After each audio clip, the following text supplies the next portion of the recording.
I have to introduce so we get an introduction on the tape. It's best to say that today's Sunday, and it's July 9th, 1978, and I'm talking with Mrs. Bob Ema Waters. Mrs. Ema Waters. Ema. Emma. This is Ema Waters. Yeah. And Bob Waters is here also. And Mrs. Waters just mentioned that she was born in Homer Smith Place over there on Short Branch. Yeah, Short Branch. That time it was called Jim Branson Place. Was he the owner of the place? He was the owner of the place at that time. Was there, what was the building like? It's the same building as there right now. You know, the one that I was born in? Yeah. Well, it was a one room and a side room. Just one room and a little side room built off to the back and a porch on one side with no floor. That's what it was. Was it a log house? No, it was a board house. It was a handmade shingle roof. If you ever seen a handmade shingle. Yeah.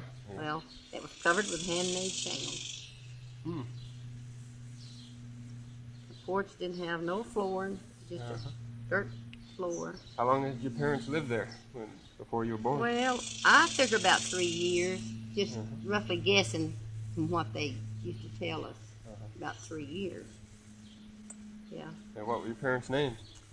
Commodore Barnes and Betty Jean Barnes. All right.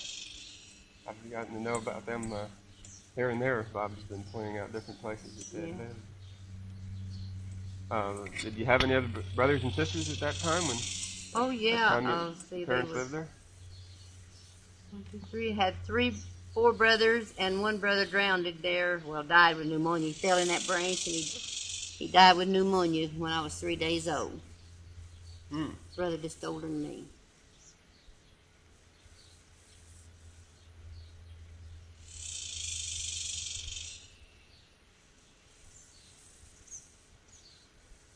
Was there any other buildings around that? Well, that big cotton gin. Big cotton gin, huh? How big was it? Oh. Now you're asking me something that I can't hardly explain. It's a big old cotton gin. That's all I can tell you.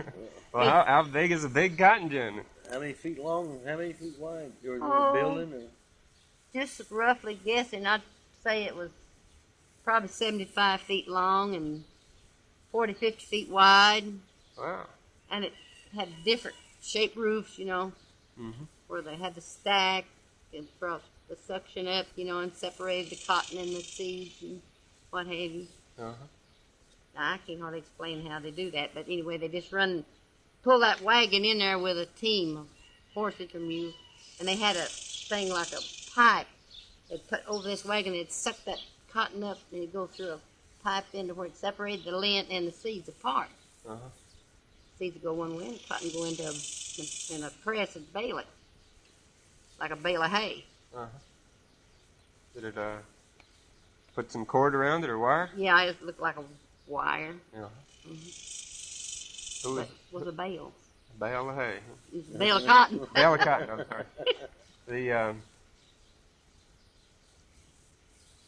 Did Jim Branson own the cotton gin at the time, or? Well, I would be afraid to say yes, and I would be afraid to say no. I really can't tell you the truth now. Who were some of the people running the gin at the time? Well, the oldest person that I could remember, my dad worked there, was Julius Reeder. He run the gin. Now, I can't say who owned it, because I was too small to remember. But he did operate the gin, Julius Reeder.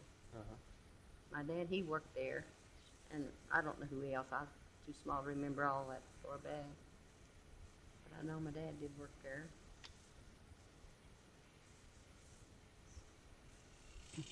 Was there a cotton mill in the, not cotton mill, corn mill, grist mill in the area? Yeah, they had one, but now George could probably tell you who run the grist mill.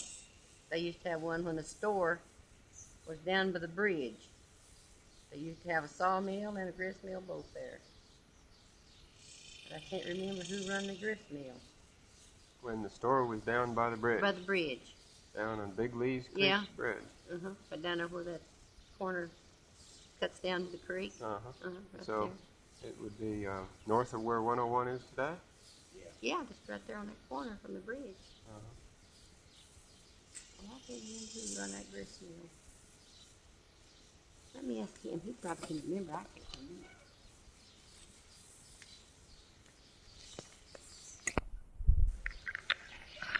And Marshall Cowan is the one that runs the sawmill. You know what a sawmill is? Where they cut the lumber? Yeah. And Marshall Cowan had a sawmill there. What's his last name? Marshall Cowan. Cowan. C-O-W-A-N. Cowan. And the sawmill would have been north of the highway. Still north of where the old store was.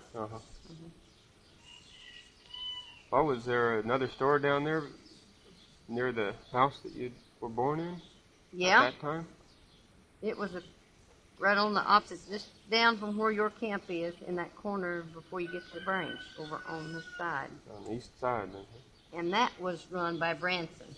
Uh-huh. Branson owned that store then. Is that a very well-stocked store?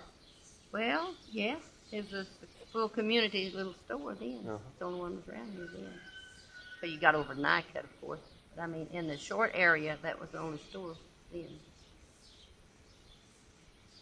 You have an idea when that store was put there or moved or built there? No, it was there when I was born, so I wouldn't have any idea.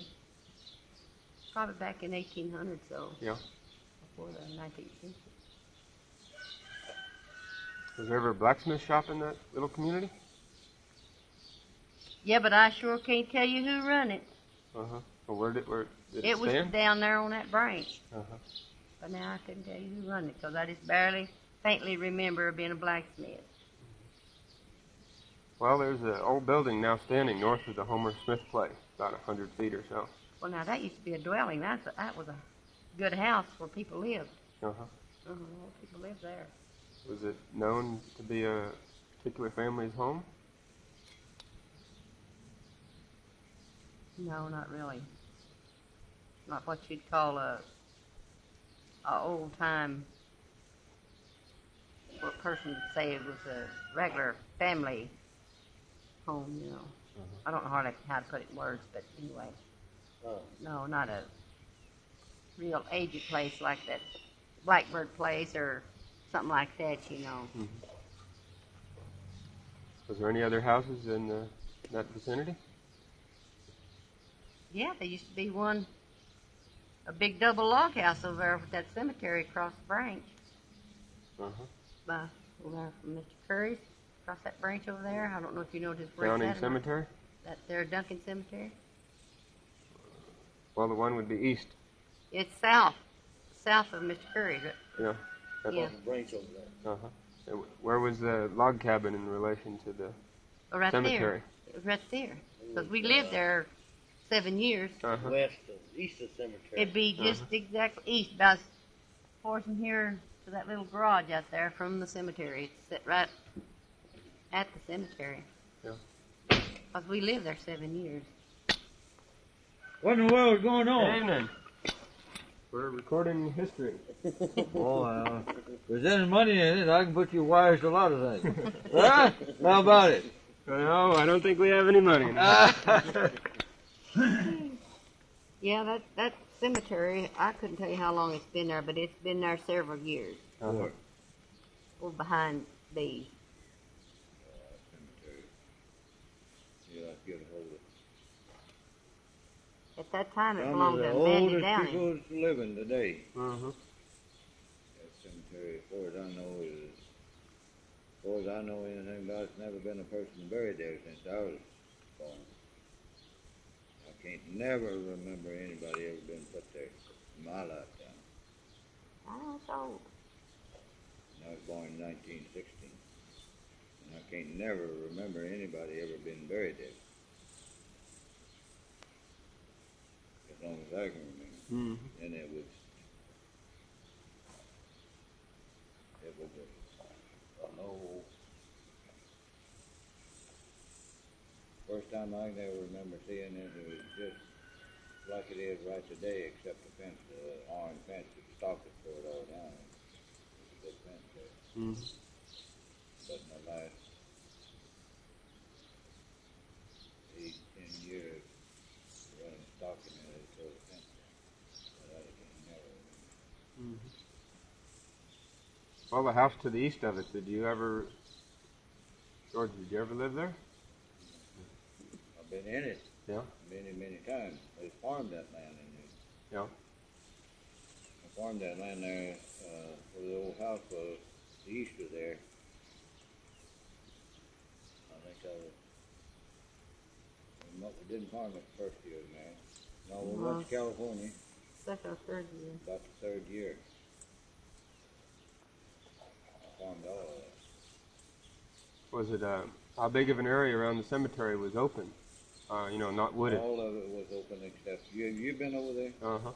You know where the fence at one time was. Yeah. It's all open outside that. Uh-huh. That's all it's closed.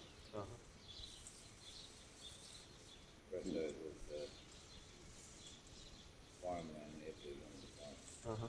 Had it been opened, had it been cleared before you farmed it?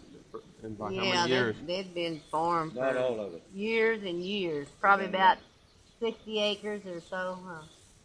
They've been farmed for years. I'm not in about 60. No, there's probably more than that. Probably before, south of there, and west.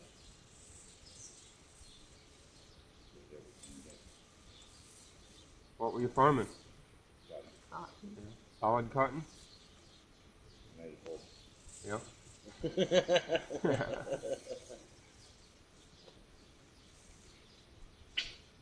made it whole. Well, that was Indian land. See, that all was Indian land till it was sold. Mm-hmm. Bandy Downing, full-blood Indian owned that. And you leased it from her? No, she had been dead and somebody else was taking over at that time. I don't know who was caretaker at that time. Oh, Winnie Rogers.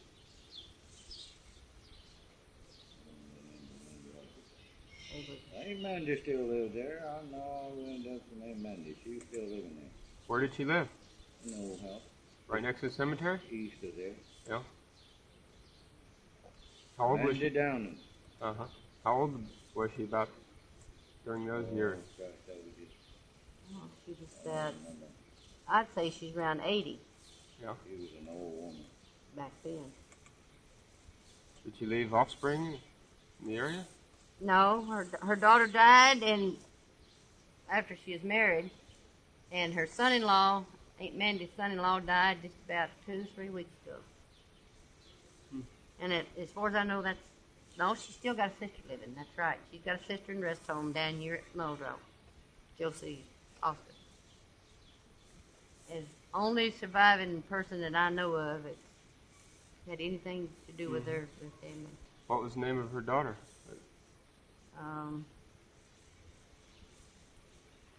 Something Laura. Laura I just, Downing. No. She married Duna Downing, didn't she?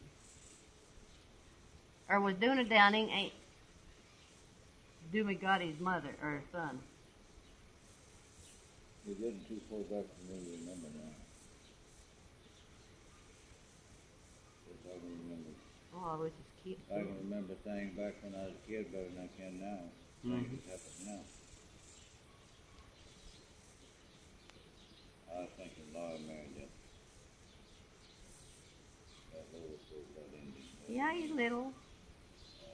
From Chipoli. Levi Chick-fil-A? Yeah.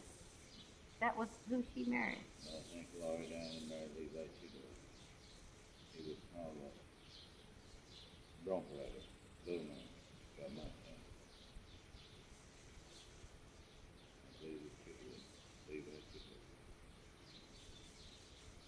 Been so long, it's hard to remember. Mm-hmm. Well, What was that house like when you lived there?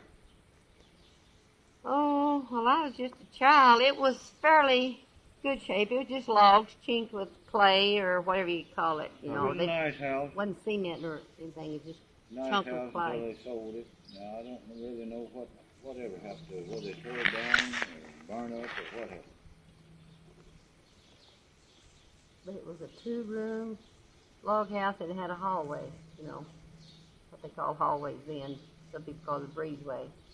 Anyway, it was a breezeway through. Was that a log house? Mm-hmm. Double log house.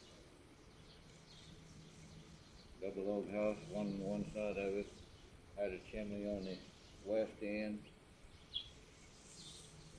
Double log house. One half of it was on the west, and the other on the east, and the hallway in between. Front porch all the way across the north end of it. Kitchen in the south. And another room on the southwest, and another room on the southeast. Pretty good barn set on a little bit on the northwest of it. And a big open dug well on the south side of it. That's about all that was there. Yeah. Must have been a pretty old building then. Oh, it was. It's probably over 100 years old when we lived there. Oh. I imagine it was just about one of the oldest buildings. It was built along about the time that my uncle, by the name of Stipes. Yeah, he just been up there. You remember you saw the old house there? Uh-huh. Now that's a log house. That one and that Jeremiah house.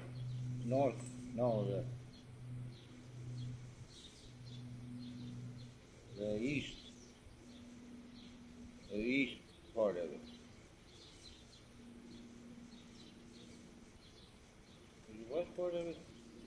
I think it's that that east. wasn't a log house, was it? That's It's box.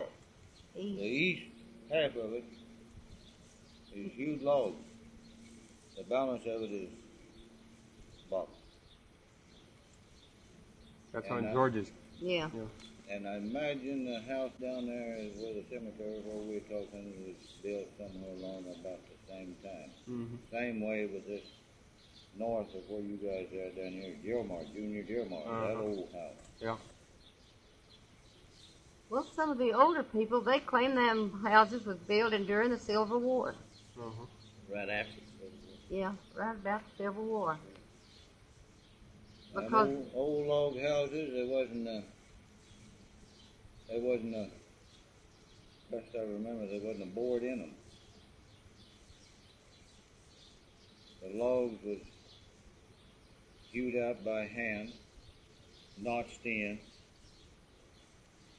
from the ground up until it got to the end, and they had some kind of auger. They drilled a hole about so big, went through the top log into the second one, whittled out a round wooden peg about so long. That's what they were tied in with.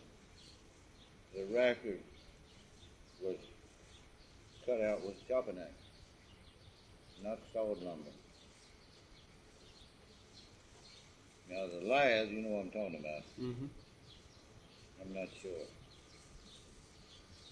What that was. Whether that was just small timber, so to say, like this, split in half.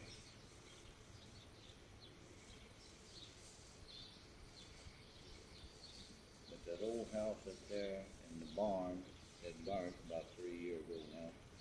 The man up there burned some grass and burned the barn and all the hay was in. That place and the Jeremiah place down, that old building where Junior lives, he lives in a trailer now, is two of the oldest houses in this country. Mm-hmm. The rest of them's all gone. well, they claim that one over where Junior lives, up in that attic, because we lived there 7 years. They portholes, well, they call them peepholes, or it's notched in them logs every so often. They call them portholes. Uh-huh. Yeah, they're in there. Done, Those I are don't logs know. that's put together. But they Just said they so were to say, portholes. not the log and the log and the log. Uh-huh. They were so far apart, and in between the logs, I cut out a block in the log. You know, where they lay right on top of one another? Mm-hmm. Right in between the logs. They sawed out a block about so big a square around it. More or less, they had a name for it, but we call them a peephole, you know. Yeah. They call it porthole. And it had upstairs to it. You'd go upstairs. What were the peepholes for? They said they had, for guns. Back in the Civil War. Uh-huh. Well, that's what they tell us. Now, Gun we ports, don't know. then. That's for our time. But that's what they claim. Uh-huh. That's what my dad said it was. So, Have you talked to Stack? Just this afternoon, yeah. Huh? Now, he's the oldest man around in this country. He was born and raised here, and as far as I know, the only time he was ever away from here, he took a flying trip to see his daughter in California. The rest of the time he spent his whole life right here in this part of the country. Mm-hmm. And he come near telling you more history than anybody. more history than anybody in this country now, because all the other older ones was growed up long about time his time is gone now, you know. Uh-huh. He was born back over here, I don't know, he could say back over here in Arkansas, not too far from here, right around Uniontown.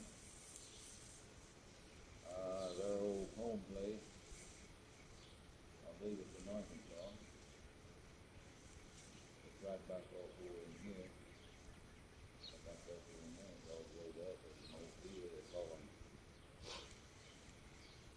They call them the barn field now. I think maybe know that's where that is where he lived when he was born. Where were you born? Right back up here, just about a half a mile right back up here, back of the field. Is that on the south side of Lee's Creek? No, Just north of we here, on the east. Right Right back up here, about a back quarter. where On the east side of Lee Street. Uh-huh. Just right back up here, right at the back of this 60 acres, just about a quarter, right back up here. Born right there in November 11th, 1916.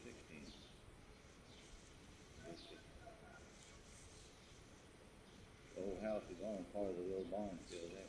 Uh-huh. Old house place, the old rock still there? That ain't the old Jones place, is it? It's not Yeah, very it far belonged to outside of John. our fence. It belonged to John. It belonged to John, but we were Indians. Just right back up there. Where I was born. Which Jones did it belong to?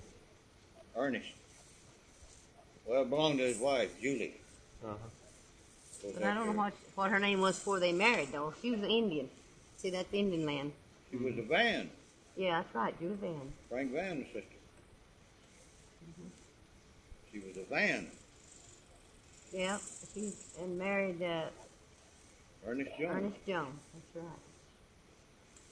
See, your memory's better than mine. Did you get the paper for you? Yeah. Well, getting out of it.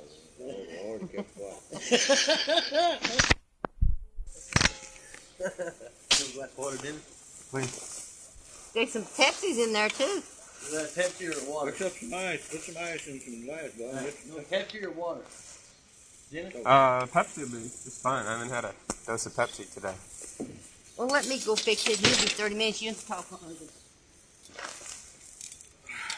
So what kind of house was that was Jones' place?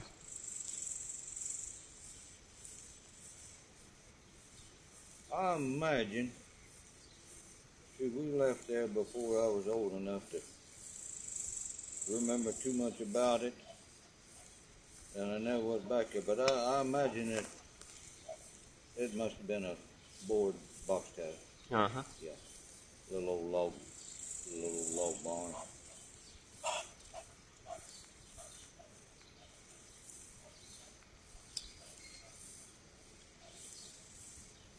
How long did your family stay there? Did they live there long before you were born? Yeah, we lived there before I was born. I never did ask them after I got older. They never did tell me. They lived there before I was born, and I was born there, and we lived there shortly, or a while after, I'm sure. And then I do know when we left there, we went down here You know where Jeremiah lives? North of where you guys are at. Duncan cabin, yeah. Yeah. Well, further on up the road there, just about a quarter, is that other old house place. We moved there. Lived there for years and years and years. Was it on the south side of the creek? It was on the east side. All right, and so it was still, it was about a quarter of a section north of the Duncan cabin, did you say? Yeah. South? About a quarter north. Yeah, north. North. And so that would be south of Julius Reeder's place. Be north of, you talking about where Junior lives now? Yeah, be north of Jeremiah's place. Where Junior lives now. Where Yeah. the old house is. Right. Be north, right on up that road. Right. Just about a quarter on the right. You know where the old barn sits? Yeah. Just Just east of that, on the huh? right. All right. Right there. Yeah. Well, we were told about that place by Lynn Van, and he said that Preacher White had lived there at one time. He did. Yeah. Same place then. Same place. Yeah. When we lived there, a fellow named Art Miller out of Van Buren owned it. Thank you. And my dad rented from for years and years from Art Miller, and we farmed that on both sides of the road, down on the creek and back up east on the Papa, y'all a chair.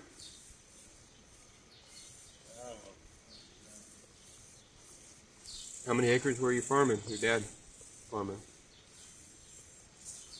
I never did really know how many acres down there. Uh-huh. I never did. You know where Junior's old barn is, up the road from where you live. Yeah. Well, there's where the line separates two different pieces of property, see. Then it went from, might say, from the barn west to the creek. Then plumb to the creek west from where the old barn is now. And then all that open field plumb up to that big bluff back up there, all that open field, and back east of there across the road, all in there. I really never did know how many. Well, when you're, what was he farming? Oh, we farmed cotton, corn. Yeah. Cotton, corn. You have problems with the river? Did you have problems with the creek?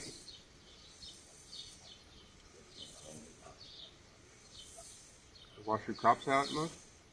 Not at that time, no. No, long about them days where that creek bed was pretty well open.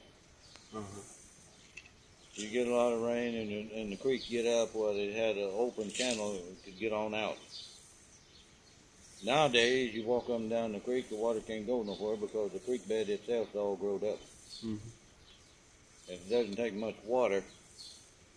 It's got nowhere to go. It can't go down the stream. It's got to spread. It's got to go somewhere because the creek bed is growed up. And that's why it overflows now today. But them days, the creek bed was, the channel was pretty well open. Wasn't growed up then days. What was keeping it open? Well, I just really, them days it wasn't any more than what it is right now. The channel just wasn't growed up. I don't know why it's growed up now. Well, I do, because it's a closed range. Your stock don't go up and down. The only difference between when I was a kid, the only difference then and now, we're clear on up to, how long has it had the stock law here? About 8 years, 8, 9 years. 8, 10 years was open range.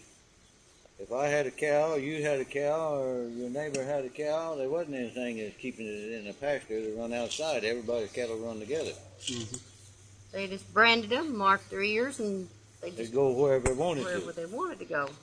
Maybe that's one reason that the channel was stayed open. I don't know. Well, I think it is. Then when they made that stock law, and everybody, if they had a cow, they had to keep it up. Folks do, they get out sometimes. Why? And then the country began to grow up. That's all I can tell you. Yeah. Well, that's what I think it is. It's because they no animals allowed to roam up and down through the creek bottoms and what have you to keep the brush and stuff Then when wore we down. left there, what we call a Reader Bluff, you know what I'm talking about. That's that big bluff, still north of where you guys are at down there now. That long bluff, that's what we call it.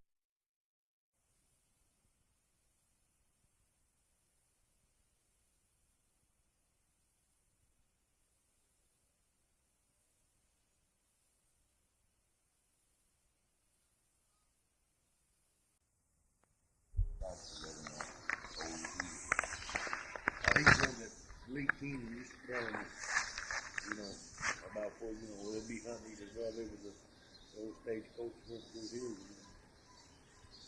You really don't know that much about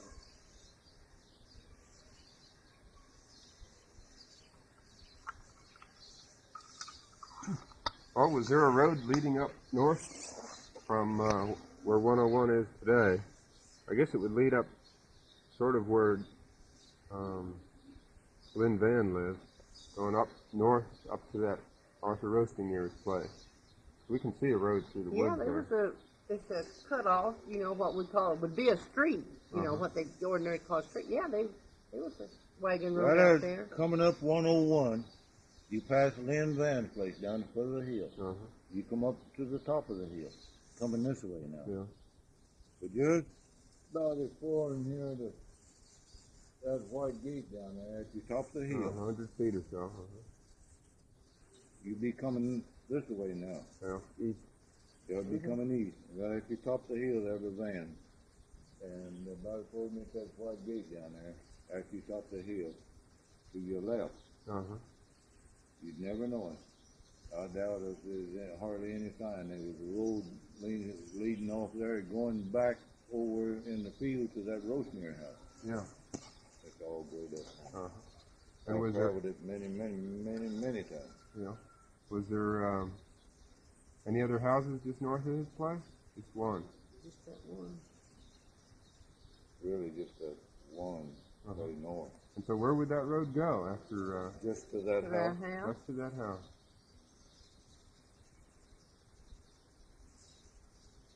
It's just like coming to my place. There was a dead end. Where was the church at that time? Was there back in when you Short lived church? at Miller's place? Aunt Miller. Short church and the short school. Right after you top the hill, coming this way from Lynn Van, coming east. There's a house an old house that's back off Upper Road, and there's a slightly new white house that's where Luther Partain lived. Right in there was a school and the church. Them days. Well, they had school in this church house till they built that school out. They used to have church and school in the same building. At first, that's right. That big old white building over there before they built the school. But whenever I went to school, and you too, we went to school in the new building. I went to school in that old building. Did you? Mm-hmm. And the old building was pretty much right where Luther Partain lived? It's just at southwest, just south, maybe a little from here, that garage, just southwest of Luther About Partain's. 100 feet or so. Well, Luther Partain's house now is just a little bit east from where the school was. And then just a little bit south and west is where the church was. Yeah. Now that the school set exactly south of where that old cellar is, ain't it? Just set right behind it. Yeah, right. Right on top of here from the cellar. You ever recall people talking about or seeing the building that used to be John Van School? Used to be up right on the edge of Blackbird Mountain? Well, now that John Van School, you went to this school, you know where Nan Phipps lives? Well, you went down this lane, and you went there where the McMurray place is, and you just went just a little bit southeast. And that school set just a little bit southeast of where Robert McMurray's ex-wife lived. Well, that's where his mother went to school. Where was your what was your mother's name, George? Aggie. Aggie Shakenbush. Aggie Shakenbush before she married. That's Leela Stike, his sister. Yeah. Yeah. So they went to school there at that John Vance School. I hear George's mother talk about going there a lot. And they also had a school year, and I've heard them talk about it now. All right. Years and years ago. You know where Junior Jeremiah lives now? Uh-huh. Just south. And where his sister lives down there in the trailer house? Mm-hmm. Just a little bit south yet of there. Uh-huh. Years and years ago, they had a school there, and I've heard my dad talk about it, and what all the kids had to sit on. There wasn't no such thing as benches or shelves or anything for kids to lay their books or anything on. Uh-huh. They had huge logs, Split about logs. split logs, hewed out, Uh-huh. about so wide. And rocks set on the ground, these logs on, that's what the kids had to sit on. Was it inside a building? It was outdoor school. It was inside the building. It had to be on the inside of the building. Yeah. So there was a building then. It was Yeah. a schoolhouse. Huh? Mm-hmm. Well, was there a church, something along that Yeah, between well, they Duncan's used this here. cabin and the Ford? Well, this building he's talking about was also used for a church, I see. because that is where my sister is dead. Funeral was held. She was 11 months old, Uh-huh. and my mother said they held her funeral in this building that George's talking about, Uh-huh. between Jeremiah's and the creek. Uh-huh. What's the name of that church? I don't know. I can't tell you that. They called it the Duncan, didn't they? I don't remember. I wouldn't say. Or the school? Was there names for that school? Oh, that's for my You mean like I hear my dad call her, they called her and went by the name of Duncan School. Duncan or Lincoln or something. I wouldn't dare to say because I don't know. My mother told me that long years ago when she was talking about my sister dying. So there was one That's been there. a long time ago, but I do remember hearing. Now that George Stikes might tell you because back then they could probably remember. Uh-huh. Well, living at the Aunt Miller place. Well, you said you lived there before the Andy Rogers post office. I'm sure we lived there, but I didn't know too much about it because we left there whenever we were a kid and went to the mountains. I was just wondering how would you get from that place over to the post office? There was no direct road, or you just walk No, through you the went woods? through fields. Them Open Cross days. country, huh? Yeah. Them days, in Horseback. order to keep from going a long way around, so to say, is the roadway. Mm-hmm. Well, man, you could start just like going from here to Uniontown. Instead of going around 101, going in through Uniontown or so. Well, we had, people had trailways that they walked, take a near cut. Yeah. They'll have just a regular padded trailway going across my What they field call a or cow trail. your field, a near cut. And chances are, when we lived there at another place and went to the over here at the post office, there's probably some trails coming through the field. I know when we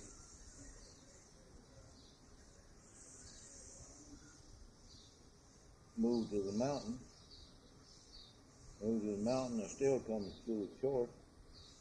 When we left our old home place, we'd come back, instead of going plumb around and coming across, there wasn't no bridge at that time, crossing the creek or going around the old roadway, coming down Tom's Hill, been down Tom's, the ending there's on the hill from our old home place.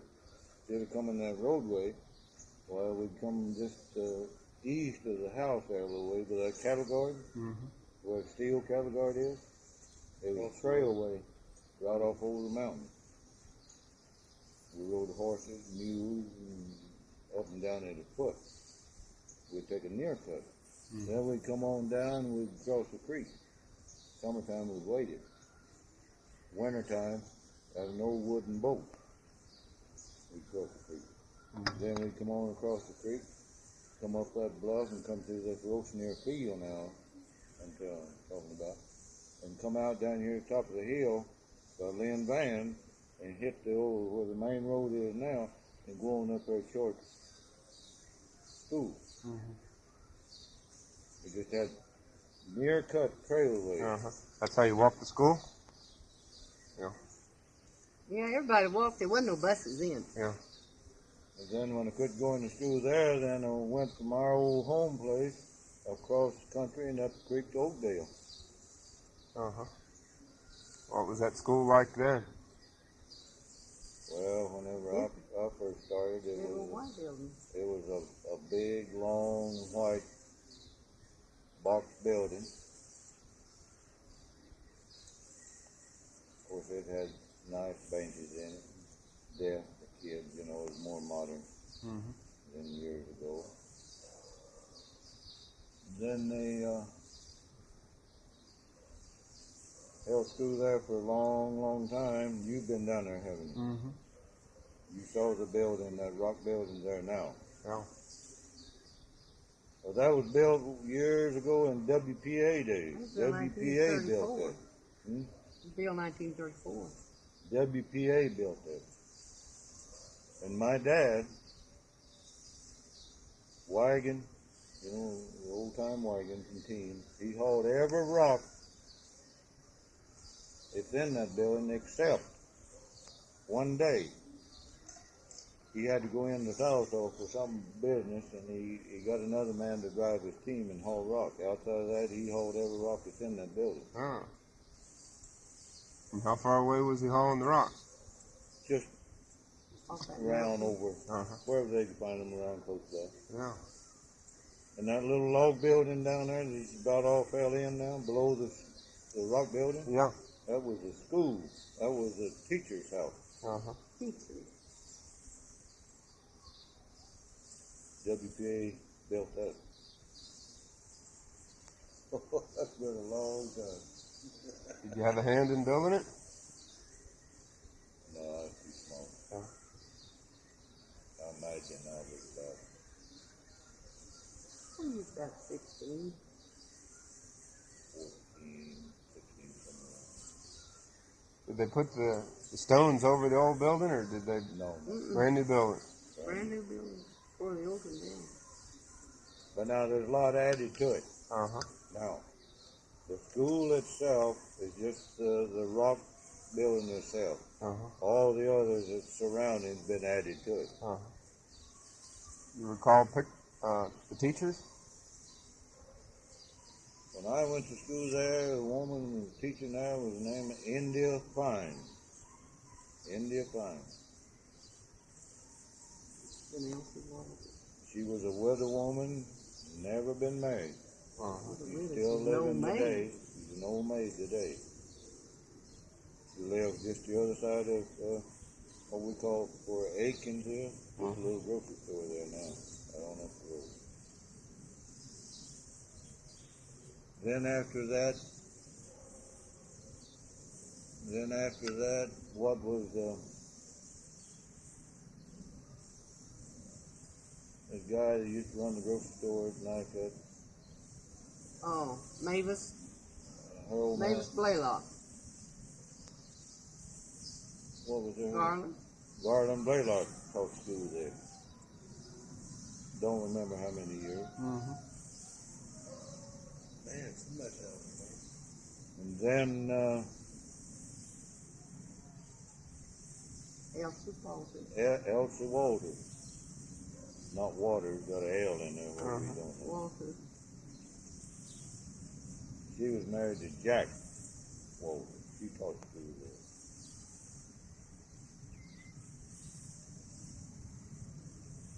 I'm sure there was other teachers long before them, but that's before mine.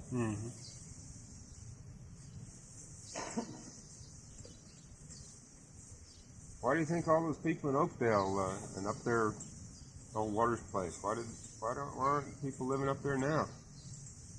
Why did they all move out? That big guy, big money guy, bought all that land up from him. Reinhardt. big guy bought all that land up Their from name him. is Reinhardt. The money was Big, too. big money man. Come into this country and bought every piece of property that could be bought up.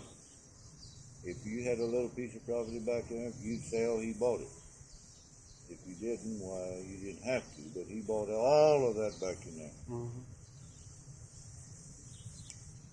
From the Blackbird Bottom down in here, clear back from up in the north of Oakdale, plumb back to Adair County. Yeah, well, there must have been some other reasons. You know, people would give up their homesteads and move off.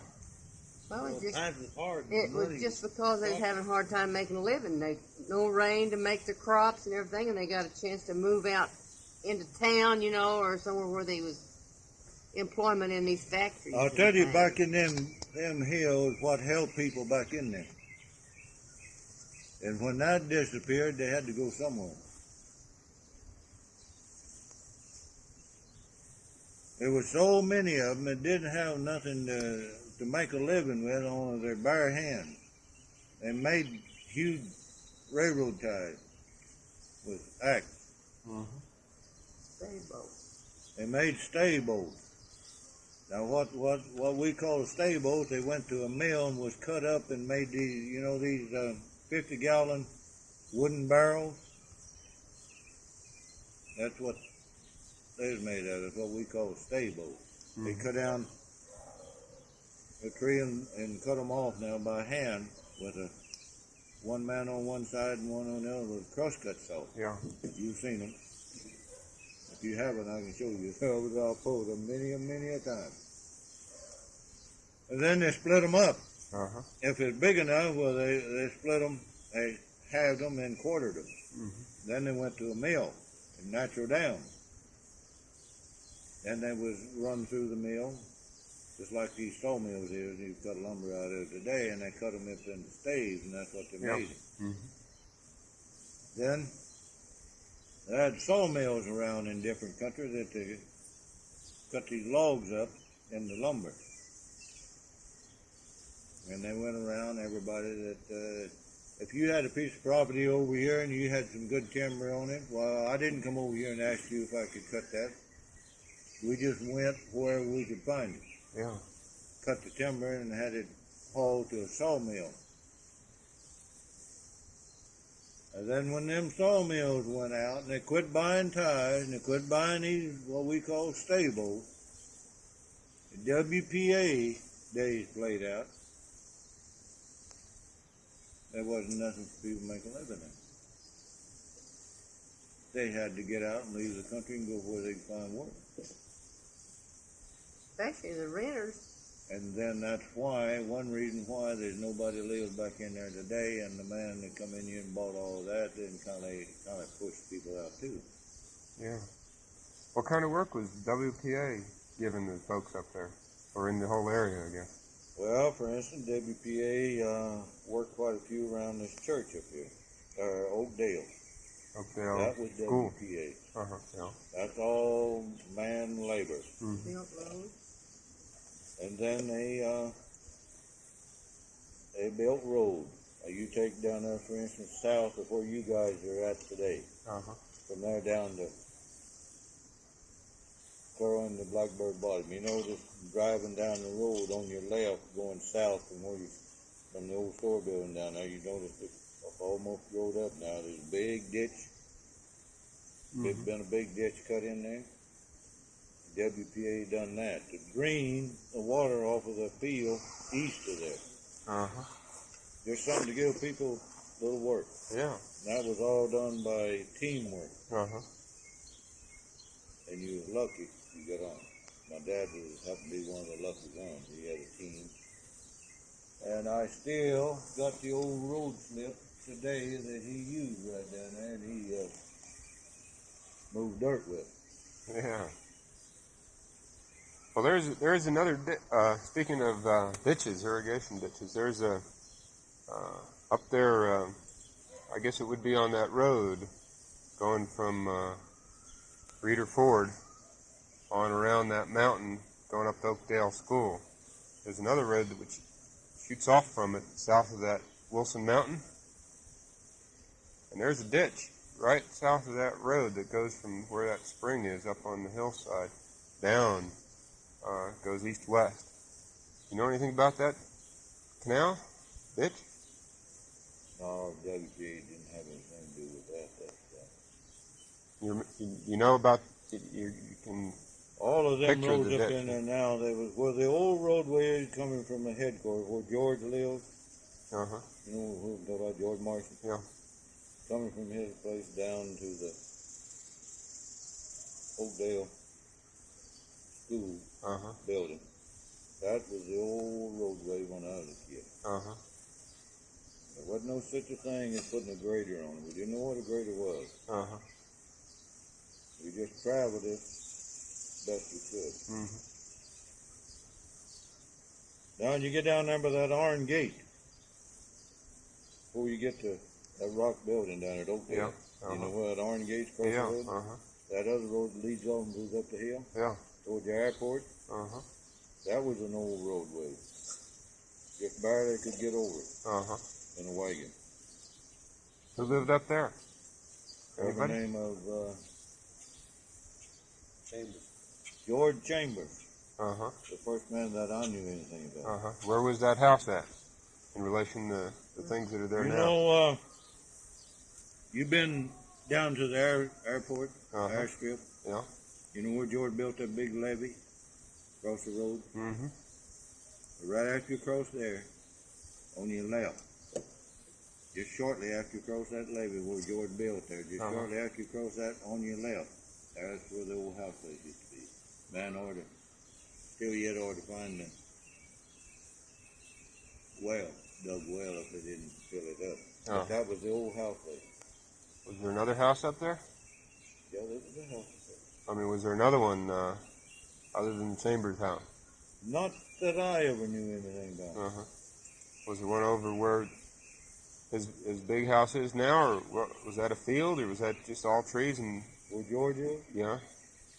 There's No, always no, been a- where Kurtz has his big house now, up on the hilltop. It's that one. Yeah, there's an old house place just coming from George's now, up that road, before you get to Kurt Singer's mansion now. Yeah. When you make that last curve, just before you get to George's, or Kurt Singer's place up there, you know, you come down, you're coming from George's, and you're coming down that old road, and just before you get to Kurt Singer's house. Yeah, well, there's a Y. You take the one on the right going up. You bypass that Y coming on towards Kurt Singer's house. All right, so you're down on the bottom still. Yeah. No, you come out on top now. Oh, we're up on top You now. come out on top. All right. Just before you get to Kurt Singer's house, Okay. where he's got built. That's Uh-huh. a little curve right there. You know, the road makes a little curve. Uh-huh. Off to your,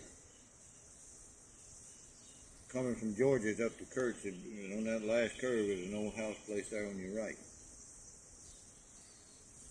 That's your left.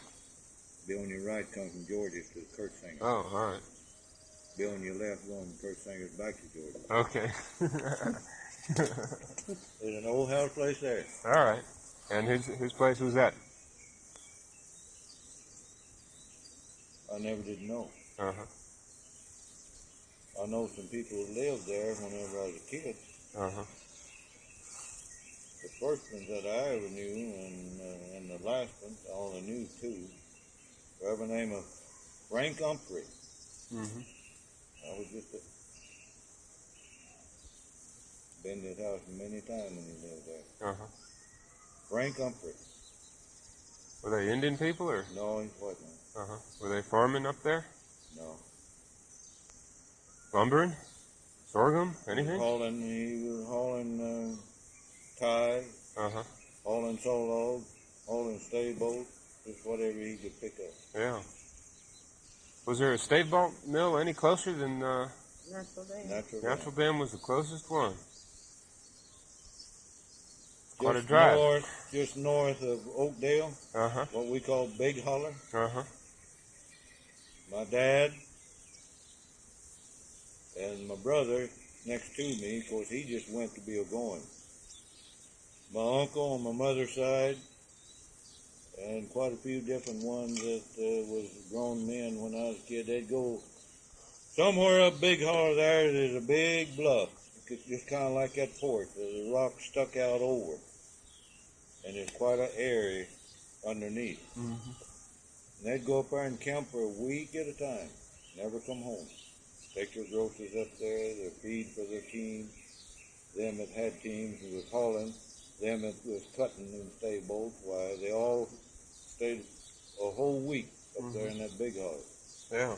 And they cut these, what we call them days stay bolts, and them that hauled them went plumb over the mountain in the natural dam. What mountain was that? Well, they'd go over what's called a Hagen Mountain. Uh-huh. So it'd be north of the creek most of the way then. There's another mountain that they'd go over before they drop over on the Indian Creek to get to natural dam. I forgot the name of it now. I've never been up there, but I know about where it is. Then after Frank Humphrey left this old house place up there next to Kurt Singer's house now,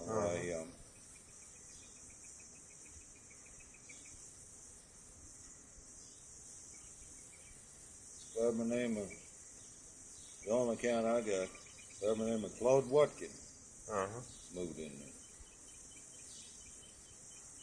And then lived there for years and years until he went in the service, and after he went in the service, and just about had his time served, something happened to him, he got killed, burnt to death or something, and never did find out what happened. Well, his widow lived there until she died, and after that, I don't know.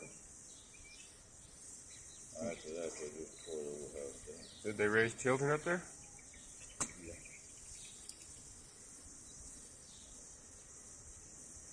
Now, going to George's, when I say George's, you know who I'm talking about. Morrison. Morrison. Uh-huh.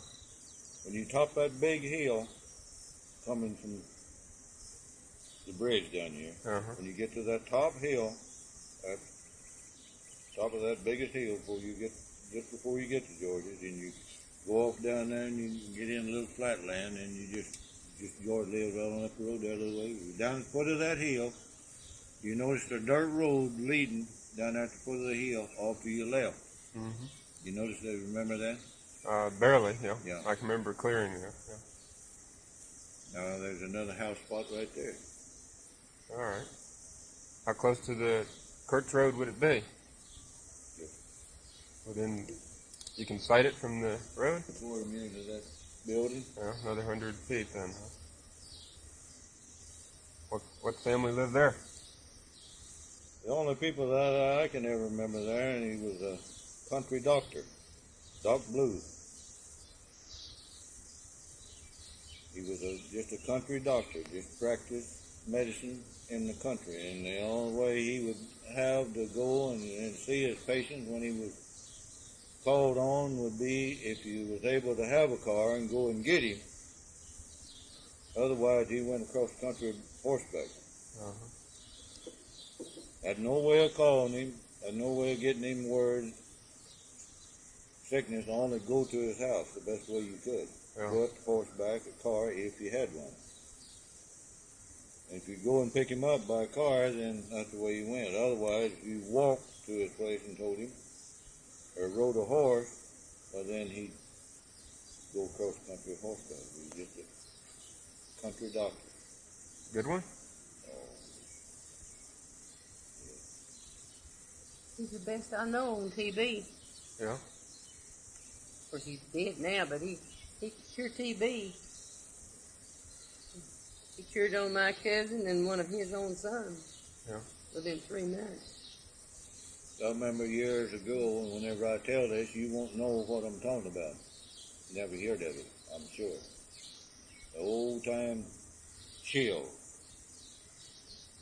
We used to have chills whenever in the hottest day in August. Well, you'd have chills and you just freeze and just lay and covered up with all the cover you get, and you just lay there and shake just like you're freezing to death. Yeah. Hottest day it ever come in August. Hmm. And I've had them, many of them. and your head that hurts so bad it just about busts, and you'd freeze to death, and still yet you'd be burning up with fever, and still yet you'd be freezing to death. That's what they call chills. Yeah. Well, this doctor happened to be back east. We lived on our old home place up here, and he happened to be back somewhere east and come by.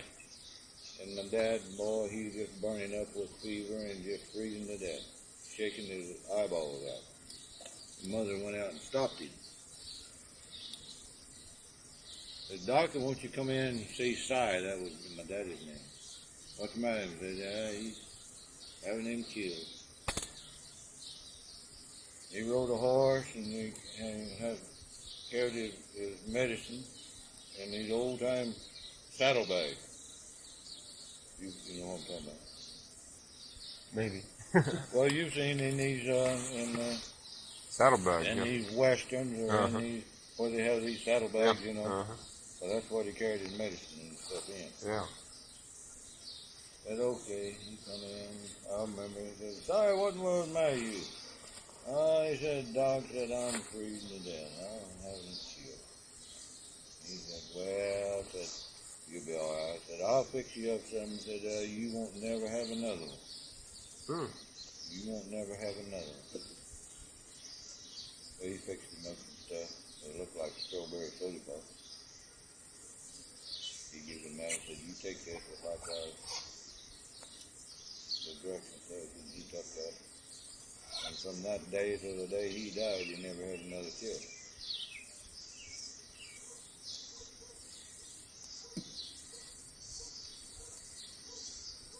Oh, boy. How old was you when Henry shot Grandma Hill? Oh, I was about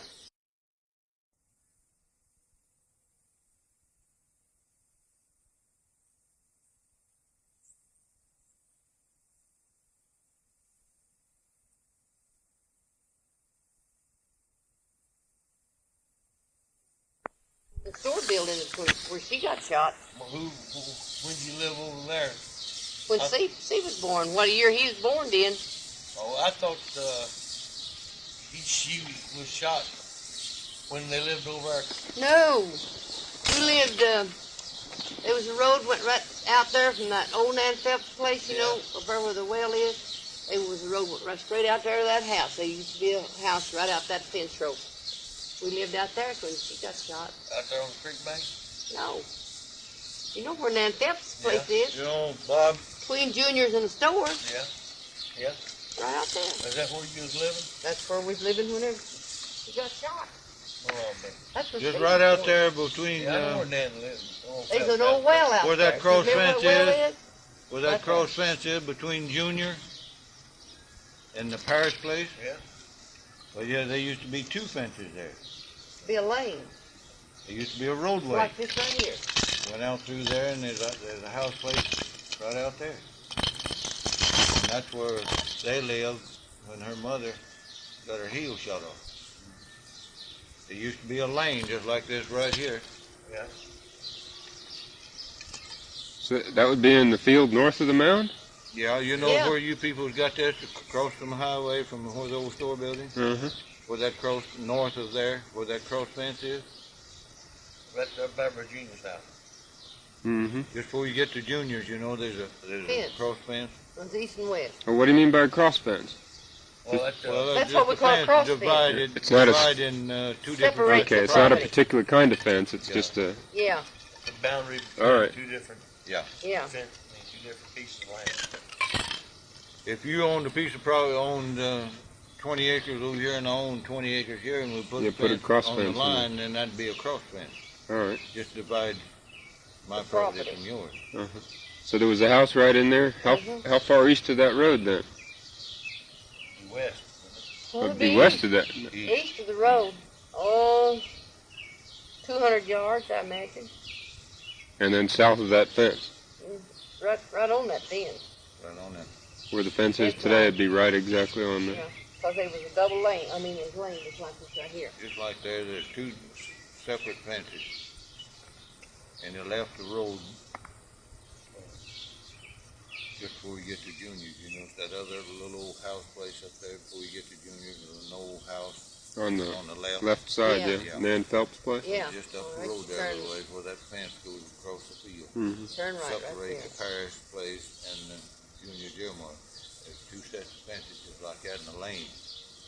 Come on, turned off the main road and went east after a couple of 300 yards, and there's a house place there. But now this road went right on by there, right on around by at the back of Junior's on the east side, and went up to this house up there where the cemetery is. Yeah. That's the way they got into there.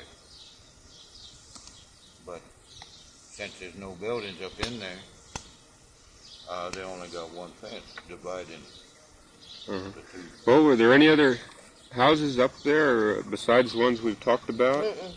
North of that highway? Or that's it? No, that's it.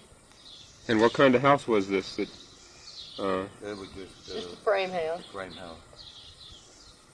All three of them just frame house.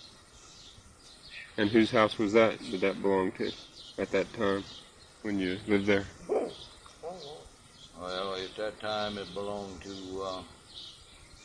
that's on the Weevil place, still yet on the Weevil place. That belonged to Tom, no, what's Tom Weevil's daddy's name? I can't think that now. Oh, crap, no, on the line.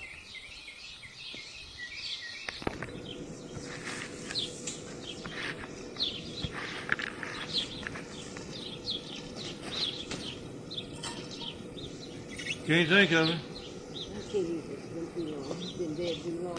He remembers it. But that was Weevil place, north of the store now. Here, kitty. Kick that cat away. Don't be afraid of And busting. Weevil sold that to them Paris. That would be most Paris then. Mostly. Yeah. And so did he tear the house down? I'm sure he did. Yeah. But it was there when he bought the property then. That'd be back in I doubt it. 46 or so? I doubt the old house, that building's there when No, Paris I bought it. doubt that building was old and we lived there. I mean, it was tore down by the time Paris bought I it. don't remember everyone being there. I remember going over to Grandpa's house when he lived. Over on the street. Yeah. Oh, I imagine that house was tore before down your before time. Mr. Yeah. Paris got it. Well, that's been long years ago. Well, that road going east past that house on up to the cemetery and that other house which is just southeast of the cemetery. Did the road go any further than that? No, that's where it stopped. That was it. How about when that road met that section line road south of Duncan's house there? Did it go west Going towards Creek. No. and It towards just that stopped right there. towards that Where's it school you were going? talking about? You know, where the road, you said it went east. But when it come back to the road there by where Phelps lived, did it go on towards the creek or did it stop? No. The road was up there, just under that clay hill from where Junior's old house is, the old double log house. It was just right under that hill and it cut off down to the left. Down, it went down towards that little old rocky ledge where that spring is. It went right down there, across that little old sprinkler thing. I remember that. And that's where they went into that place. Oh, when you go across that ford, you're going up.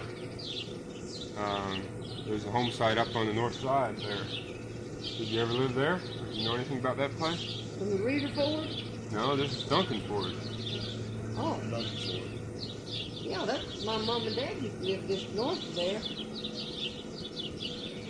She never did live there. She was married No, I at married that her. time, but her dad and mother lived there. You're talking about the Duncan Ford now. Yeah. Yeah, Duncan Ford. Yeah. Just right after you cross the creek and get out on top. There used to be a house set up there. Her mother and daddy built that house. They did. They lived there quite a few years.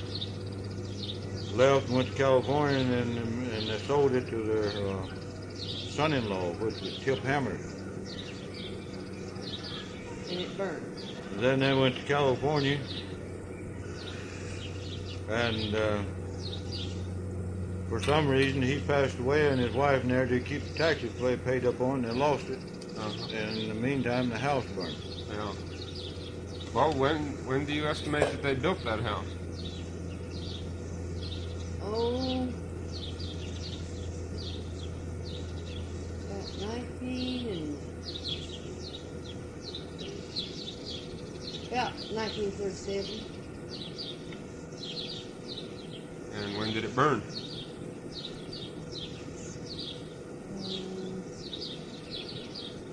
In the 50s. Yeah, it was 51 or 2 or something like that. It burned. The horses and gone. I haven't seen it. Was there ever a house there before that? No, No. Just brand new house on brand new land.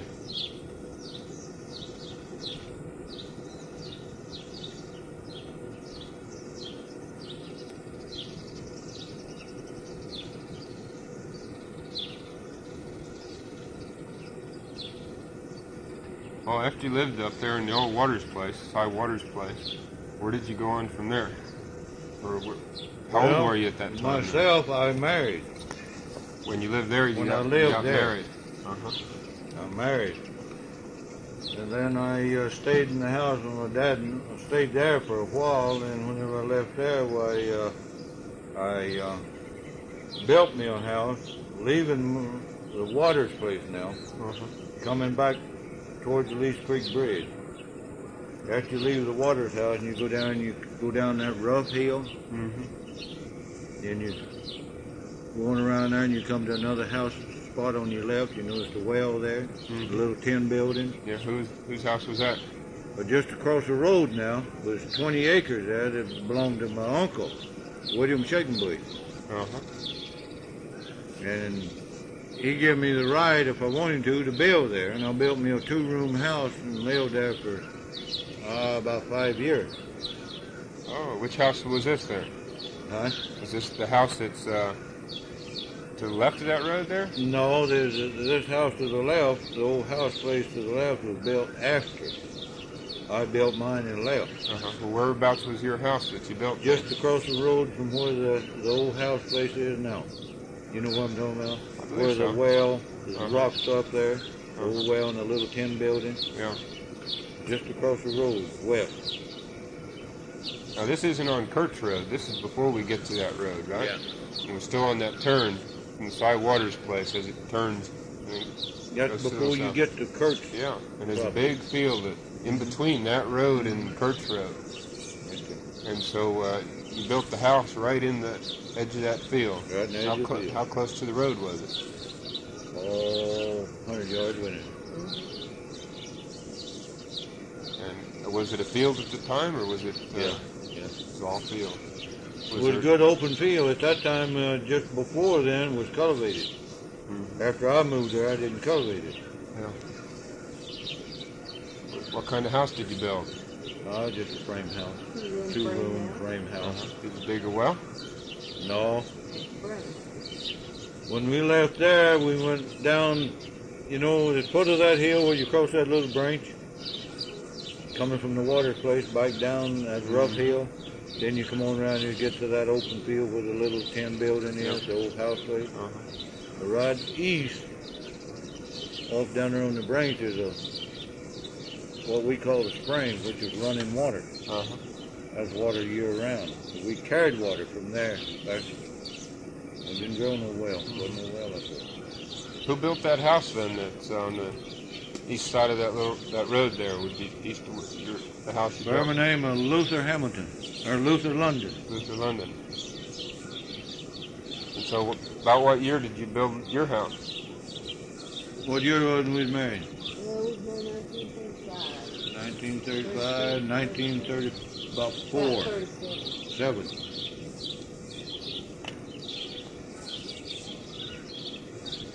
And Luther London built that house after you had moved out of there already? Yeah. We went to California with it.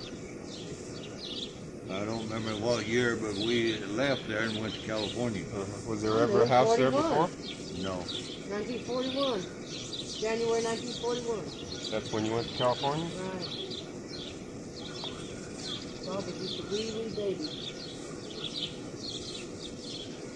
So that house in the field there, you lived there until you moved to California, or did you move somewhere else? No. When we moved out from my dad's place, well then, that's where we went. We built that and moved there. Or you said you didn't cultivate that field around the house, but did you do anything with it out further? Were you cutting staves or ties or? No, at that time I was working in a sawmill. Sawmill. And where was the sawmill? Just north of the bridge, what they call a Duncan. You know what they call a Duncan Ford? You know where the high bank is? You know where Morrison got soybeans? On the highway down there. On the right. On the east side of the creek. Yeah. Just right over on the creek bank is a big high bank right there, what they call the Duncan Ford. That's where they had the sawmill. And so this would be north of where that old store used to be on the edge of the river. Just north of the old store building there at the bridge. Just right around that fence line. Just a couple of hundred yards. Whose sawmill was that? By the name of Joe Hibbert from Uniontown. He owned the mill, but he didn't do any work. His son-in-law run the mill by the name of Marshall Cowan. Run the mill. Cowan. So Joe Hibbert lived in Uniontown, and Joe Hibbert lived in Uniontown at that time, which still does. And he was the paymaster. He's the one that had the money. All he done is just seen that the work went on. He paid the loggers for going out and bringing the logs in, paid the hands at the mill, and he had his own big truck. They'd haul the lumber from here to Oklahoma City. They cut the oil field rig stuff, big stuff. Yeah. Was there any other little houses right around that sawmill? No. Just a sawmill. Just a sawmill. Where did this? The man that run the mill lived up there in the house right next to Junior Jeremiah. You notice an old house place along the road just before you get to Jeremiah's place? On the left side?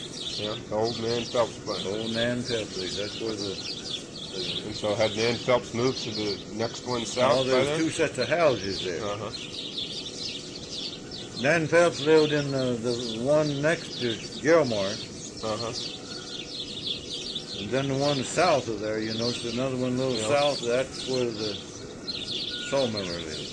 I see. Where was he from? Is he a local person? I never did know where he come from to this country. I never did know.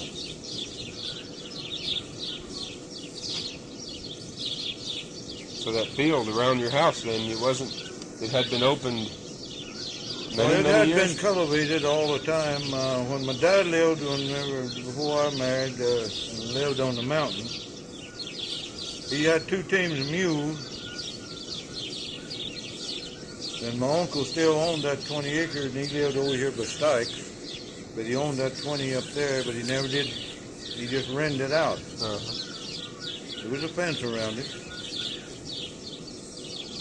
Then there at that old dark blue cabin, we called it.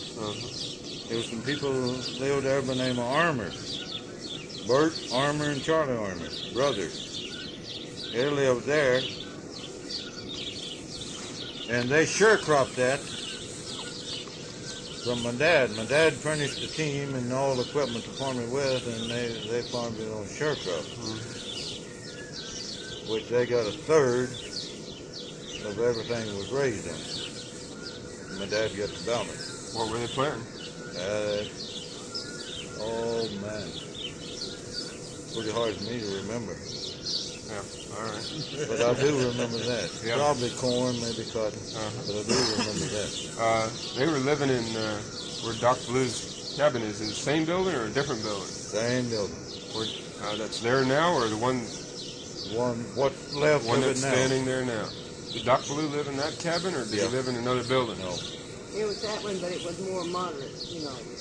Well, other words, it's Better. the same, what's left of it, the same pattern, what's left of it is what the Armors lived in when they sharecropped for my dad and what Doc Blue lived in.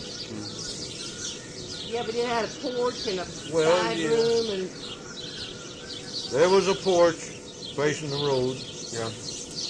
which is gone. Then a little back room on the west side, it's partly still there.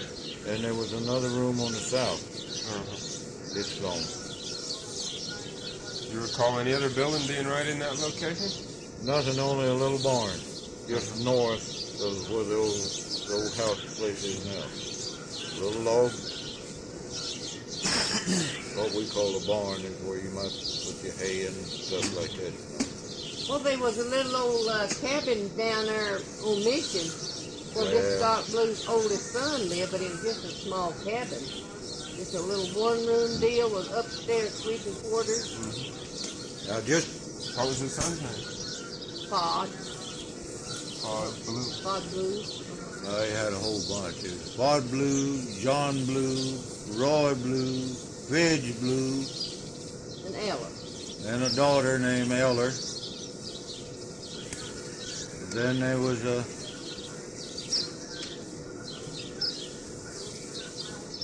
half-brother by his first wife. Called him Shoot. Now, well, that's his real name or not, but that's what he went by. Well, he was a stepchild. Now, just from the old Dog Blue house, west, off down there about 300 yards, there was another little house down there that his son,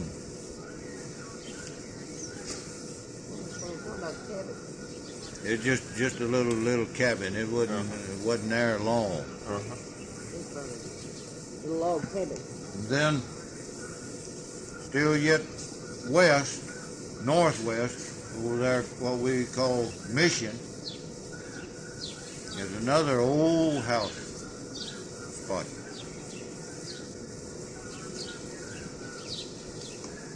First ones I remember lived in there, a fellow named Weaver. Ray Weaver lived there. Well, what about those Brady Fields? Who used to live over at Then the after he left, I forgot them other people that lived there, but it is an old house place. That would be west of Mission Creek. Did they have strips of farmland up there? Yeah, there was some farmland back there. There's going up that Kurtz Road just north of Blue's cabin. There's an old well right next to the road that's still bubbling up water. Yeah, and it flows over the road. Is there an old house right in there? No. It's always been there. There's practically running water there year round. Oh, is there a house up a distance up in the woods? Well, Paul Weaver's house and Tyne London used to live both houses right there on the road. Later in the years. Later years. Bob, watch that cat. Just before you get to this well, on the right, kind of up on the hill, Get that cat out of the way. there's a house spot there. You might be able to see it. It's part of the log building barn. That's part of the barn. But the house is closer to the road. And then Paul Weaver built a house up there. Yeah. That's later years, you say? Later. How late? Where did we live at the time he built? There. Where they tore that house down. What year did we move there? 1945. Somewhere around 1945, 44, somewhere in there he built and lived there. then when he moved there and went to Rogers, Arkansas, as far as I know, then there wasn't nobody else lived there. The house, I don't know what happened to it. I wasn't here. Cold drink? Yep. Should be cold. Oh, that is good too. At least you put some water. And just north of the Waters place, Which water place? Side Waters place, All right. just north of there is another house place. And I don't never remember anybody living there only, and I was just a kid now. They used to stand on our front porch. He used to be a big wolf hunter. He had running dogs. And I'd stand on the porch at night and listen to his hound. And his name was Charlie Waters. Not related to. Yeah, my daddy's brother. Oh, all right. He lived there. And he's the only one that I never knew anything about living there, but there is a house. How far north of the size place would that be? We haven't located that one at all yet. No, not many people in this country knows it's there. I doubt if I can find it. I don't know about where it's at. It's from the old Sidewater place due north. It'd be about probably about a mile. All right. Was it near a field? Cleared field? At that time, yeah. But it's growed up now. Growed up. Would that be up on top of that little hill? Going back towards your white-faced pastures? It's on that same route. In relation to that cleared field, what side of the field would it be on? I don't know what cleared field you're talking about now. Well, which you said at one time where the house was, there was a cleared field. And Yeah, well, it was all open. It was right next to the cleared field, due north of the Side Waters place. It was just on the outside of my grandpa's property. So if we got the field there, what side of the field would it be on? North side of the field? Yeah, it'd be on the north side of the field. When you leave the Side Waters place, you come up that old road north from the house place where the corral. You notice the road just goes up there to where George put that new cross fence through. I've never been up there. Well, then you'd have to walk from there right through timber, due north. You know, Bob, driving from our old home place, going up that road to where George built that new fence, you go climb over the fence or crawl under and swing a little bit to your left, and you notice right up on top of a little hill up there, there's no field. Yeah. Well, then you know there's a pond up to the north end of that field? Yeah. But just a little bit north of the pond up there is where the house place is. Well, the old It's rock about- stuff still there. It's about 5 acres. At that time was open field. We used to cultivate it, but now it's practically grown out. What was it in cultivation? What kind of crop? Well, we farmed it. It was part of our old home place, you know. This field was. We farmed it. Maybe one year we put it in corn, next year we put it in cotton. Did Charlie Waters, did he have his family there? What was his wife's name? Maggie. And maiden name? Given name? Welch. You know this Indian lived down, Tom Welch? Was his sister.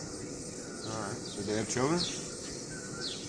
I think at that time they must have had about 2. A boy named William and the girl named Ruby, which they had more later on when they left there. And I don't remember where they went to when they left. Well, they only had 3. I don't remember where he lived when he passed away. He was over on the cemetery. Well, he made it down his place. Did he? Yeah. The house just east of the cemetery. Mm-hmm. But when he first went there, I can remember that when he first went there, right after you passed Tom Welch's, going on down the road.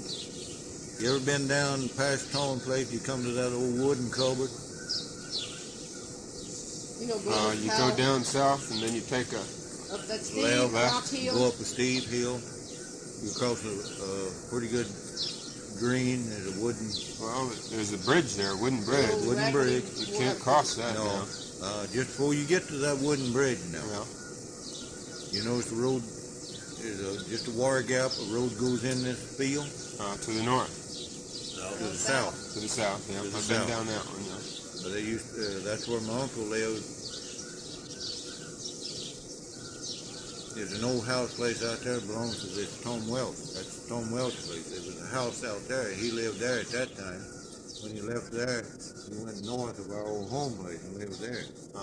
Then when he left In this there, place that Charlie Waters lives in. that's where Charlie Waters lived. And when he left there, well, he moved ashore on the Mandy Downing place down there where the cemetery is.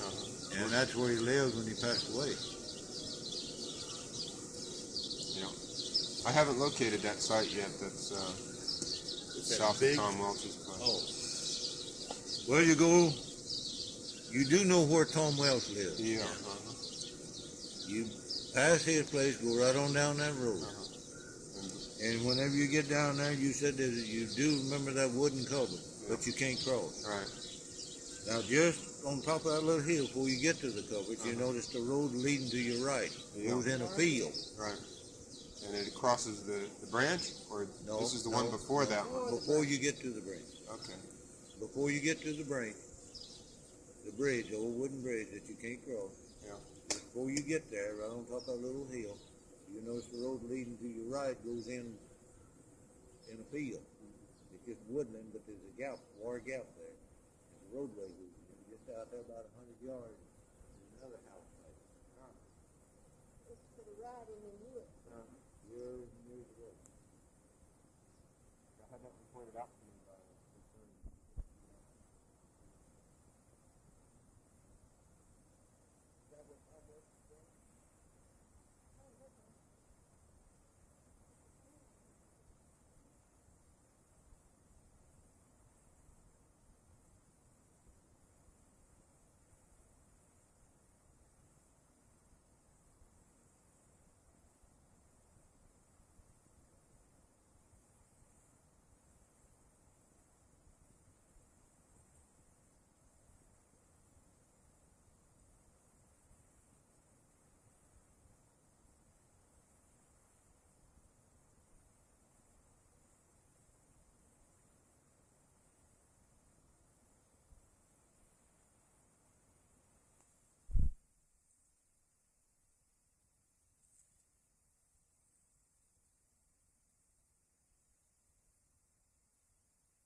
Behind Judy's house out in there.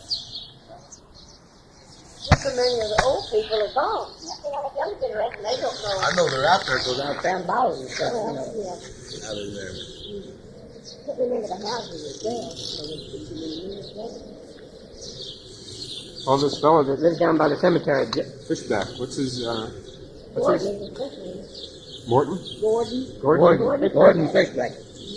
Is he an old timer in the area or No. family? No, he's not been here too many years.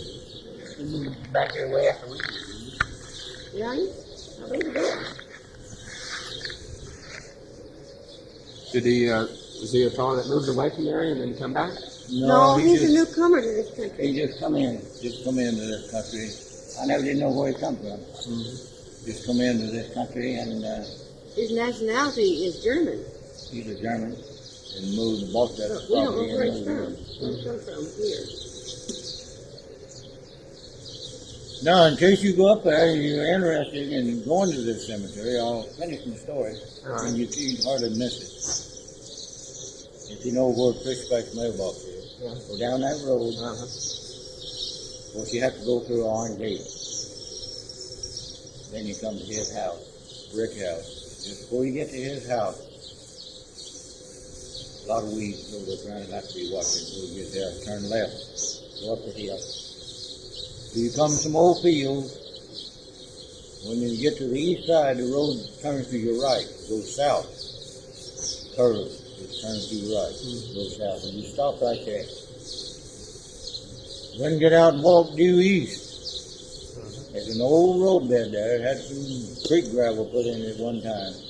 Just go due east till you come to cross fence. Still yet you're in the old roadway. Go through the fence and stay on that old roadway till you go up about 100 yards. And you'll notice some big trees. One or two big trees have been cut. Yeah. Probably part of the top still there and the big stump. Now right there at them big trees, right off to your right, up on the hill. South. On your left, where them big trees is cut, on your left back down in there is flat country, open field. Open field. To your right is woodland, road up to timber. Yeah. But it's kind of up on a little hill. Uh-huh. And you get up there on that little hill where there's about 3 or 4, maybe 5 acres of open. But right there, just right up on top of that little hill on the north end Uh-huh. is where the cemetery is. Do you ever remember anybody working those fields? No. Just some over left. Rode up back over here and in my lifetime growing up, I've been from our old home place to my uncle's up there, George Thacker, many, many times. Then I've walked many, many times through this woods here, going into Uniontown, through there instead of going around the road. I never had any reason to be back down in that part of the country very much. That far back till I moved here. Done a lot of hunting back in there. Them days when friends of mine, we hunted, wolf hunted, them days we went horseback. But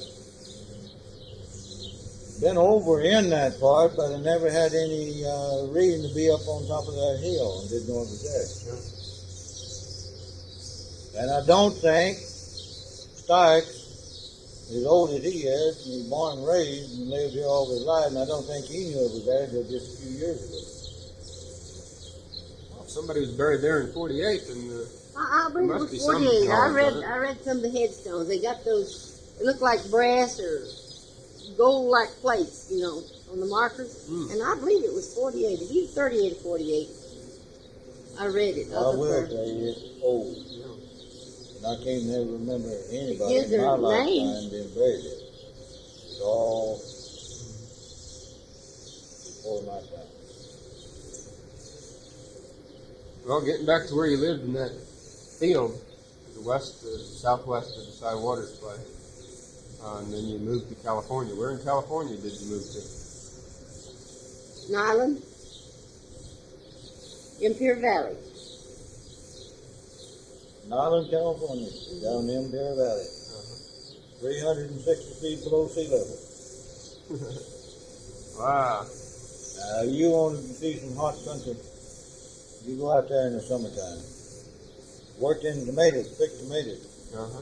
And you get out there just as soon as it gets daylight and you work about 10 o'clock and you quit.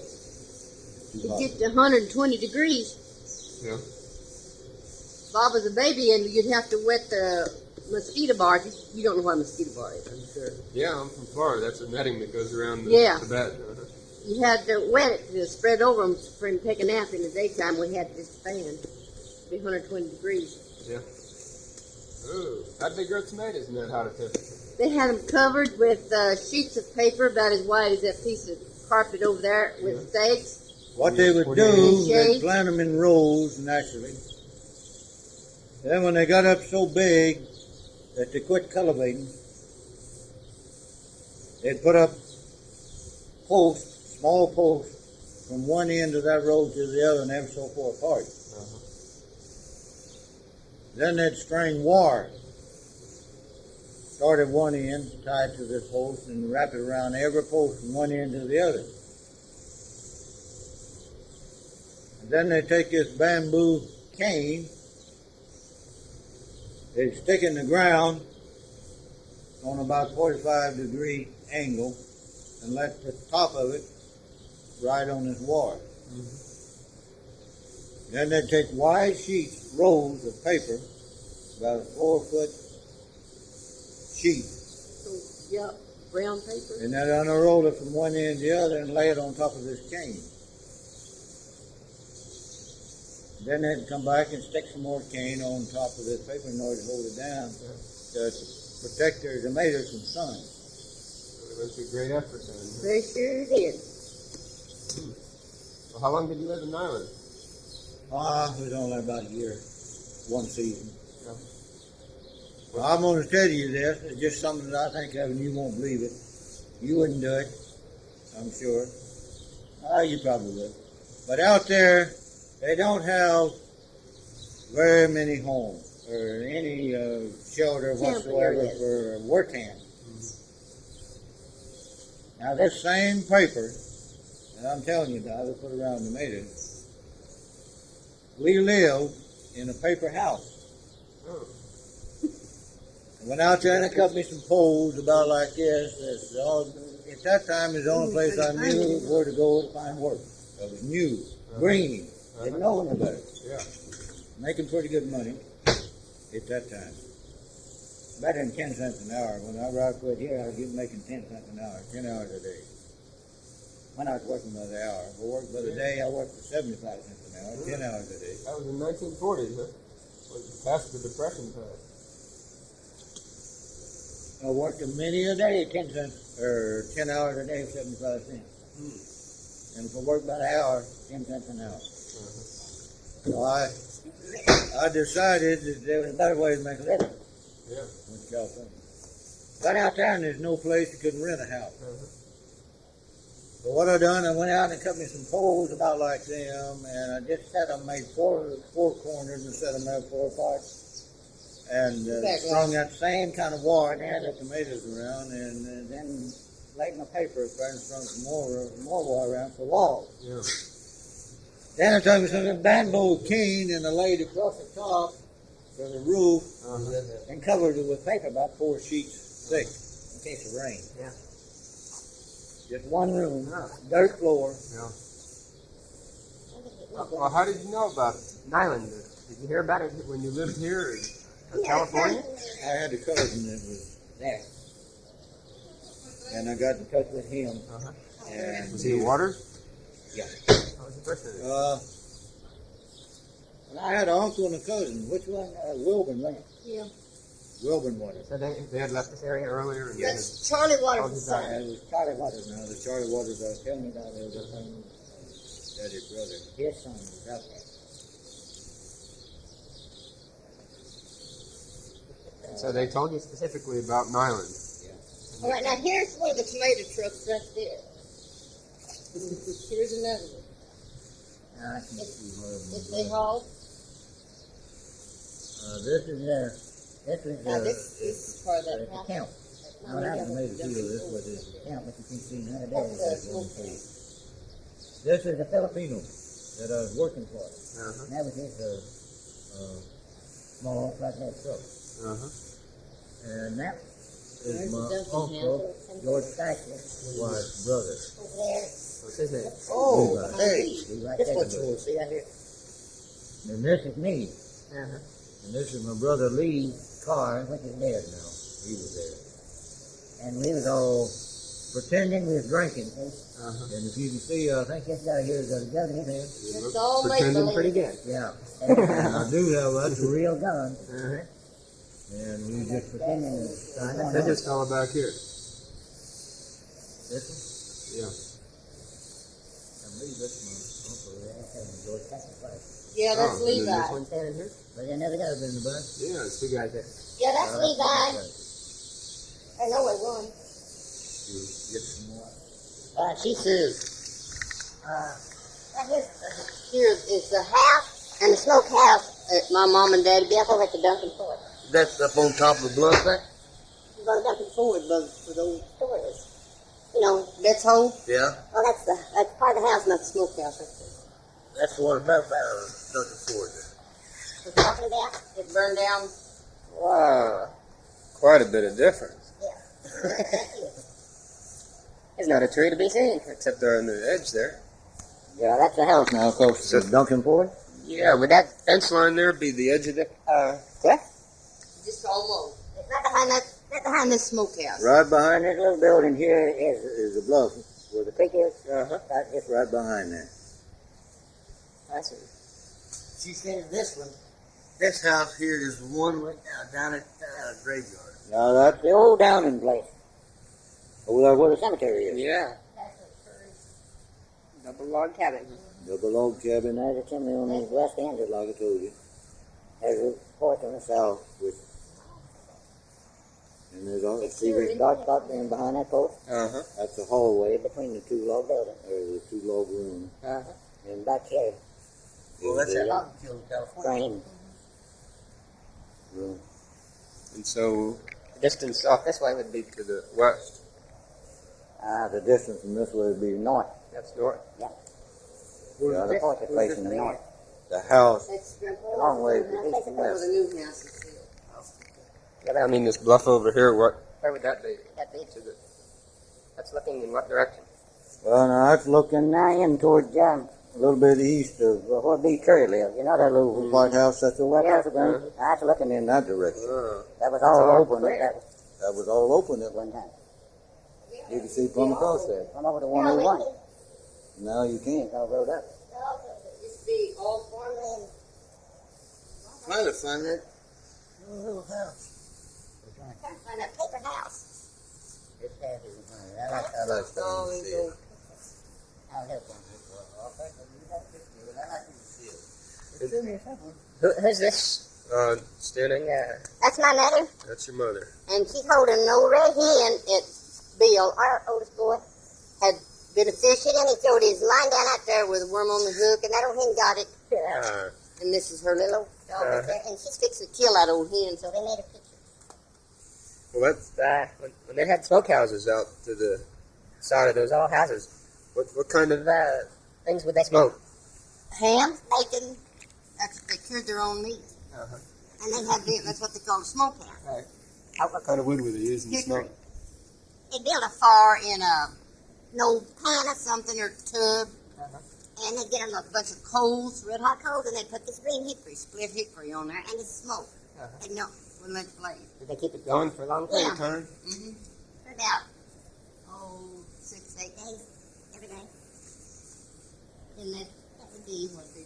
Now this here is out there in Anchor Valley. That is what they call mud pot. That's boiling mud. That's just pure boiling mud. What they call them mud pots. Yeah. It's boiling hot, boiled up year round. It just boils all the time. It's blubble, blubble, blubble. You know. Is that close to? Is it where you live? Yeah, we went out there and saw that. If you want to see Joker, that's Bob and everything. Good looking. Little guy.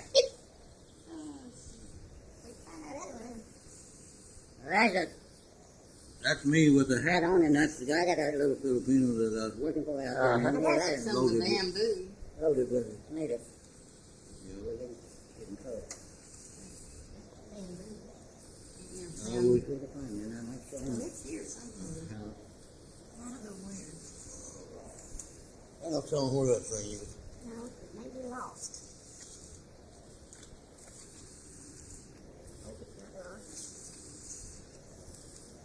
Boy, got some picture. Hey, take your brother, let's go. This here is that's George way back early, and they're irrigating now. Sorry. That's an excellent Photograph. That's, Excellent. Yeah, I could show him a bunch of pictures. David, here it is. Yep. Here it is. Now that's Bob. Oh. Now we lived in that. It never rains. Not a nail in it? That's it. Whatever I pick up for frame down at paper house. Uh-huh. Did you have other people building the same kind of houses? Yeah, then You had a farmhand? Them that didn't live there to start with. They didn't have enough cabins. Hard to hands go are around. in there, see, unless they come out of town. If you went out there and went to work, you didn't have In your other words, own. that's called fruit tramps. Yeah. That's what that's called. Well, did you go anywhere else then? Oh, yeah, we went up to Bakersfield, cut grapes, worked in raising grapes. See? In the cycle in 1 year? Or did you let... No, in different. We stayed there about 1 year in this tomato harvest. Then the next year we went up in the grapes. He hired them for the wine grapes. Then we went the next year up into the raisin grape. Then we went from there up to the celery fields. We just travel for the north all the time. We just move it from the north all the time. So how many years did you do that? That's your family. Oh, altogether about 5. Then we come back to Oklahoma in 45 and went back in 50. Well, the last move we made, we went up. Last move we made, Factory. last move we made, we went up in what was that valley called? Alameda County, which is between San Jose and Oakland, California. We settled down there for 3 years. And I worked on the farm, which is much better. First time that you went out there? No, it's Second time. And then I worked on the farm for 3 years and didn't do nothing but drive tractor. How many years did you spend out there the second time? altogether 17 and a half years. And how many times did you move around when you were out there? No, That's the second time. we bought a The first time we went out there, Came permanent. Californians. the last trip with me, I said we didn't do any traveling. I just went to this one place, got a new job, and settled down, and stayed there for 17 years. Yeah. I worked on the farm, double tractor and truck with 3 years. In the meantime, she went to work shortly at the county. She worked in the county for 3 years. In the meantime, and her boss kept sending me word to come down and go to work. But I kept hanging on to the farm. Yeah. Which was my own boss. Worked for himself. And, It wasn't your farm, though. No. He did labor. Yeah, Or tractor driver. just like that other man, you know. While I went down there to Canada where she worked and went to work for him. And I worked there 14 years at one time. 3 years on the farm, 14 years in Canada. So when you came back the first time, You went to California. where did you live to then? Just above Uncle Kurt's place now where they tore that house down up there. And that's Phil Robinson's trailer house. You know where the Baker place is. Where you leave 101 and start to Kurt's. You go down that little hill and up another one and an old house place over there. Yeah. Well, right there. Been tore down? We built our house right there at the tore down. Did you build that house when you moved back In California? Yeah. the first time?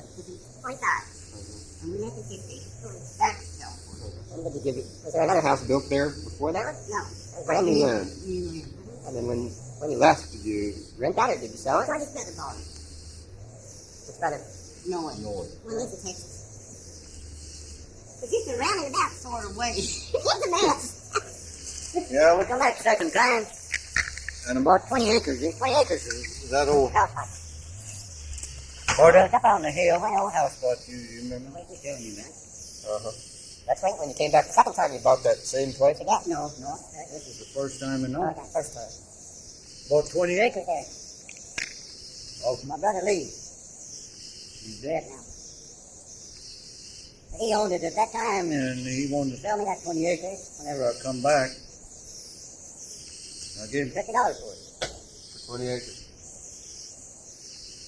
Most of it lays back down on the creek. Joining Junior and Jeremiah down on the creek. There's some farmland down there. I planted some corn, but in the meantime, I got my house up on top of the hill. Lived there for 5 years. And then we decided we wanted to go back to California. Then I sold it to my younger brother in Norway, but lived in Texas. He still yet lives in Texas, and I sold it to him. We went back and spent the 17 years in California.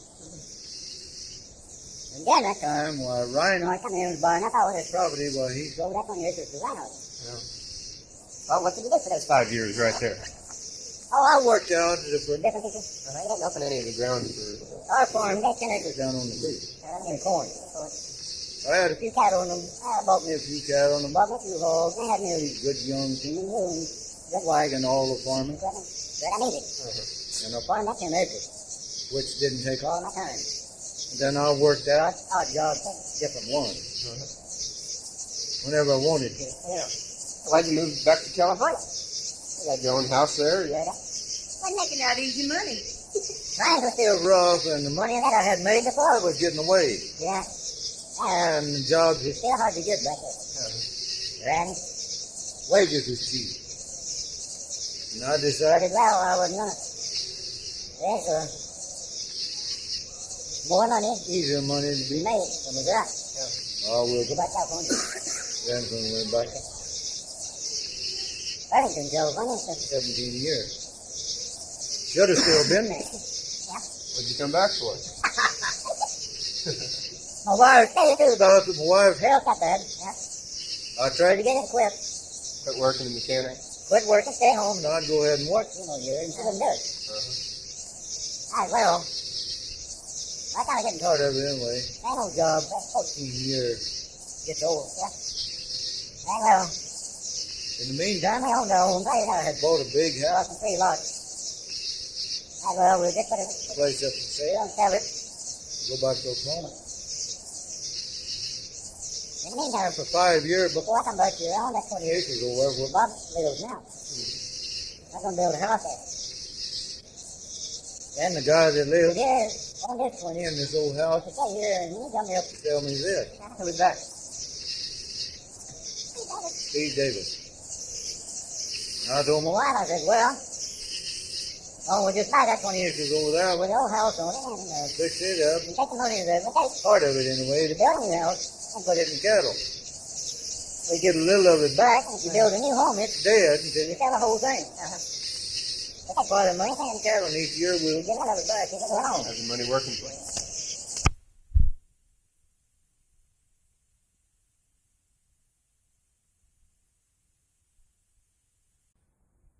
out there mowing and stuff like that. Now, I done told him about that. He never met nobody yet that's telling us about it. I guess that's what he's looking for, isn't it? Anyway, we went there and we went upstairs, and boy, he put a bunch of stuff on there, like sat down on the car. And just an old kid, scared too. That hurt. And he got about 3 of them little old clamps in about that shape. And he took a pair of pliers that just fit right over it. He got that right up the side of my head, clamped down on it. One prong of it went on the upper and the other and come in from the lower and just drawed it together. Yeah. Put 3 of them in there. Uh-huh. Come back in about a week. Take them out. Okay. I took them out myself. I could, but the war, that's what I called them. Boy, I went back out there and he took something or another and it's kind of like pliers, but when they clamped down on them, they didn't go together. When they clamped down, they just kind of spread open, see? Yeah. Instead of closing, they spread open. Uh-huh.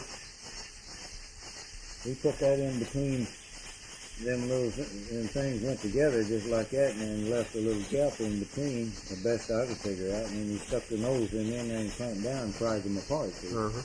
Woo! You go about something hurting. Yeah.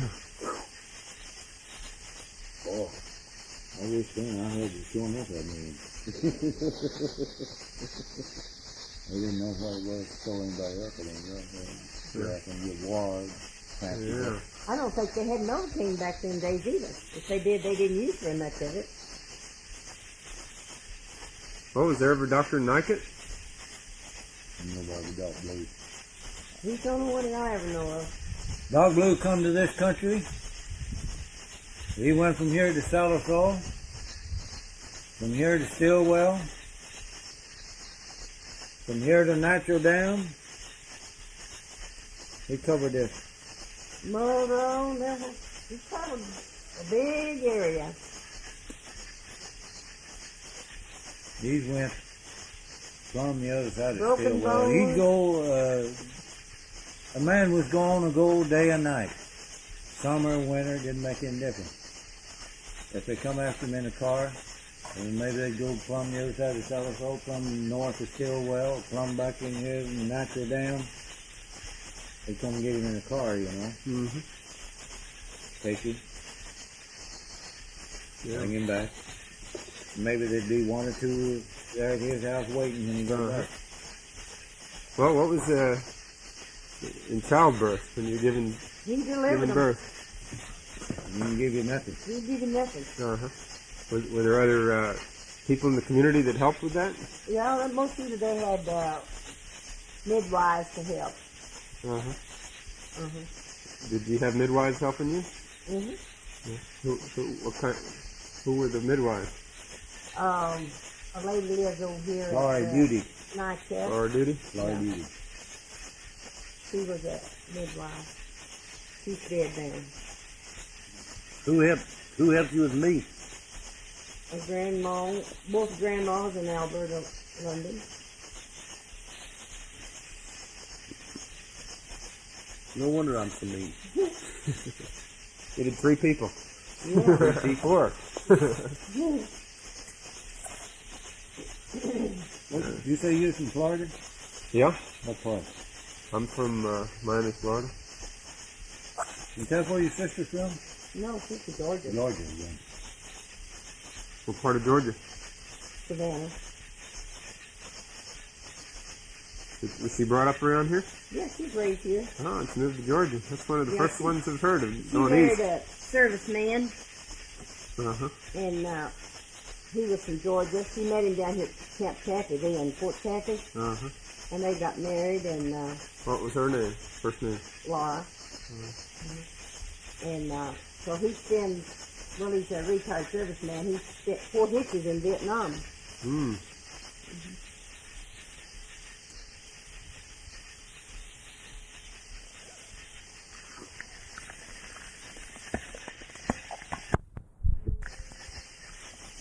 If you could have seen this during the time in my growing up and seen all of this country, all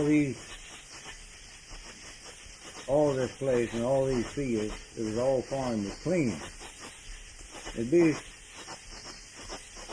a little strip of timber in between a little field here and a little field over there. Well, it was all clean because it's farmed every year. Yeah. And now, people quit farming. Pretty much everybody's got a cow or 2, and from that on up to a big herd, and pasture now. Mm-hmm. Well, they don't keep it clean. Mm-hmm. I can take you from the bridge plumb up the other side of Jordan Morrison's up there, on both sides of the road. Couldn't do it in one day's time because it'd be a lot of walking. I could take you and show you some places and just call back 12 years. Just 12 years. And show you some fields that absolutely growed up to where you can't walk through them. Mm-hmm. 12 years ago, you could drive a Cadillac all over them. Hmm. Why? They wasn't interested in keeping these places cleaned up. All they want to do is run the cattle and wanted all this profit coming in instead of putting any out. Yeah. Got right up and down that road, Bob, With until brush you're saying hogging something. or nothing. Mm-hmm. Right up and down this road from the bridge clear on up above Georgia. I can show you on both sides of the road places that 12 years ago that you could ride a bicycle or drive a Cadillac over, and right now you places you can't walk over. Yeah. Well, getting back in time when we got the Dust Bowl out west of here, the ground was getting blown around. From that photo, it looks as if, we had enough wide open areas in here to have the same thing happen. What happened at that time, during the 30s? We didn't have no No Dust Bowl? no. You still kept planting, and it was Yeah. successful? We didn't have that drought. Uh-huh. How were you affected by that depression? In the sense of, was there any effects to the farming? Well, a slight defect, but we managed to make enough to live on, for our own use. Yeah. But as far as being a drought like it was in the West, we didn't have one that bad. Uh-huh. Was there, being that all the big cities and all were having economic problems? Did you find more people moving into the area, or people were leaving this area? Well, not so many. I didn't see much change in it either way, going or coming. Not in this area. Not down in this part. But see, we didn't. My family, we didn't travel from one country or state. You know what I mean? We stayed right here. And what went on outside, off quite a ways around, why?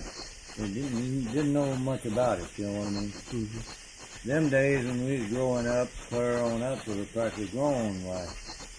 This country through here, it didn't have any. You could have told me 20 years ago, oh man, we're going to have city water out here, we're going to have protein, we're going to have butane out here, we're going to have electric out here, we're going to have blacktop out here, we're going to have telephone out here.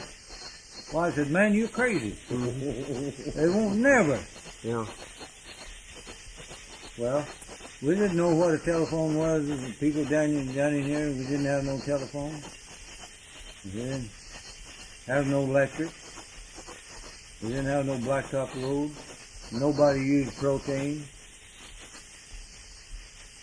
Nobody hardly everybody, these farmers, they didn't try to raise stuff to go to market. The only thing they ever went to market with was cotton. If you was lucky enough to raise on for the boll weevil. You know what a boll weevil is. Mm-hmm. Outside of that, corn, potatoes and stuff like that, that was all raised to keep right there at home. Mm-hmm. You raised a big crop of corn, it went in your barn to feed your horses, your mules, your hogs, your chickens. You didn't go to town and buy hog feed, mule feed, cow feed, chicken feed. We raised it.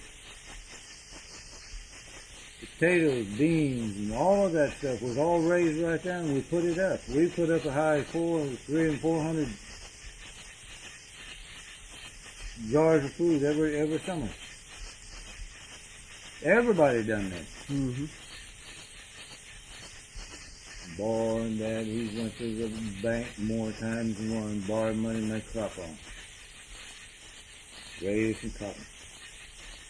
Corn and everything except cotton, well, that was, we tried to raise it, well, that stayed at home. Turn around, we raised a good crop of corn, we turn around and feed it up to the livestock that winter. Might have enough for next summer to just barely make a crop on. Well, I've seen my dad go to the bank and borrow money to make a crop on. The bank at Sallisaw? Yeah. Raise some cotton, you know, depending on cotton. To, at the end of the year, to pay the note off. Mm-hmm.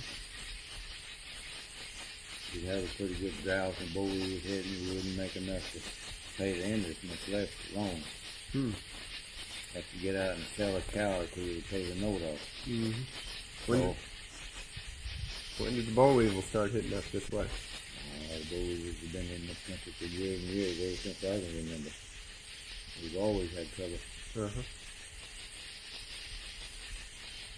Everybody that's from my growing up, as long as I tried to raise cotton, had those boll weevils.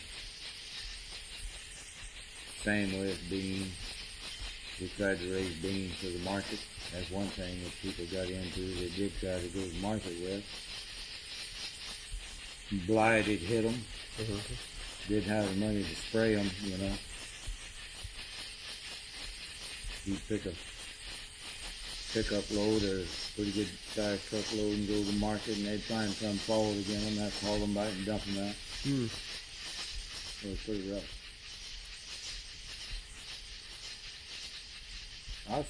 Heard Daddy years ago. I remember. They lived right down here, just across from the Rita Ford, where we lived the first year we was married. Yeah. The government. Boy, I'm telling you, a poor man just had to scratch and root now and was to live from one day to the next. Cattle, you couldn't hardly sell a cow. They just would get them for it. The government come into this part of the country now, the government, right down here below where you guys is, where that corral is. Mm-hmm. where the old cotton gin and what have you used to be in the grocery store. Right there at the cotton gin, government man come down there. And if you had a cow that you wanted to get rid of, you bring that cow down there and they give you $10 for it. Regardless how big, young, or old, didn't make any difference. You bring that cow down there, they shoot that cow, kill it right there, cow, calf, whatever it was, and give you $10, then they'd let you take home 1 pound off of that. No more. 1 pound? Pound. Hind quarter. Hind quarter. Hind, all right. 1 hind quarter. All right. They give you $10 for that cow, and if you wanted to skin it, they give you 1 hind quarter. Mm-hmm. That's all. Then they had a bullnoser down there, and they had a big, long trench, wide trench, real deep, long. Shoot that cow out here and take the bullnose and roll her off in that trench. Mm. And I seen her daddy take the last milk cow he had, giving milk, and the kids using all of it, the family was using all of it, the last milk cow he had, and took her down there, and they gave him $10 and shot the cow. Hmm. Then the family had to do without milk. Why did your dad sell the last cow? Because kids didn't have nothing to do. What years was that? Oh, that was, it's been about 29, back 1929. Because there was a family of about 14. Uh-huh. 10. Because the family was hungry. Yeah. No money. No groceries in the house. That's why the man sold the last good milk cow he had. How long did that happen with the government man being down there and offering people bucks for the cattle? Probably about a year, didn't it? Off and on. Yeah, off and Not on. every day, it would Different be times. different intervals. Uh-huh. Fill this trench up with the cattle, 1 day's time. Then when that day was over, they take the bullnose and push them in and fill them up. So all those trenches are down there around where that gin used to be, Just below where the gin used to where the be. soybeans are now planted. Well, back then, they couldn't afford to feed them, and there's too many cows and what have you, so the government just bought them up and shot them. Get them so people wouldn't have to feed them. So I just goes to show you, in our young days, that probably before your time, time is pretty hard. Mm-hmm. Yep. You know it was pretty rough when a kid my age, and not only a kid, a grown man, get out here and work 10 hours for $1. Mm-hmm. How many years of school did you complete? Oh man, I don't think I ever got out of 5th grade. 5th grade? And yourself? I went to 8. Right there at Short, you got it as far as you could go at Short School. Yeah, I took school in Short. I'll tell you why. I wanted to, but I couldn't. You had to work. As soon as I got old enough, you know what plowing a team is, with a cultivator or breaking plow, the old-time cultivator and breaking plow. As soon as I got big enough to hold a set of plow handles, I took a man's place. Mm-hmm. I filled a man's shoes Yeah. from sun up to sundown, barefooted. Uh-huh. Or I walked along there and stumped my toe on a rock or root or something and knocked the whole end off of it. That was all right. Go on. You might stop and look at it, fill it full of dirt, and go on. Uh-huh. And go tell us and get it treated. Yeah. Or if you stepped on the stop and run stop up in there, you might pick it up and look at it and the blood run out of it. Get up, Buell, go on. I go to school many days from our old home place now, walk summertime, barefooted, Oakdale. My dad say, well, you can only go half a day. I'd go that morning, you can take no lunch. Come back home and might have a little bite to eat. My dad already had my team horny from the mule waiting. Even if everybody can go to the field and work there at dark. Next day, maybe I wouldn't get it. Maybe I'd go half a day 1 week, wouldn't get a chance to go anymore. Maybe the next week I'd get to go for a week. Next week, maybe a day, maybe 2 days. Were a lot of your schoolmates at that time pretty much doing the same thing? Everybody was. But there wasn't too many of them that had to work like some of us. Now, my wife, I went to the woods with her daddy, and she was just a kid, and pulled the crosscut saw, cutting timber all day long, just like a man. So that's why I didn't get to go anymore. Then when I did get a chance, when I did get a chance, well, I wasn't interested in it because I'd done do stuff. So then you got most of your schooling there at Oakdale School there. Most of it over there. I started short down here. Lived there on just above Junior Wiedman.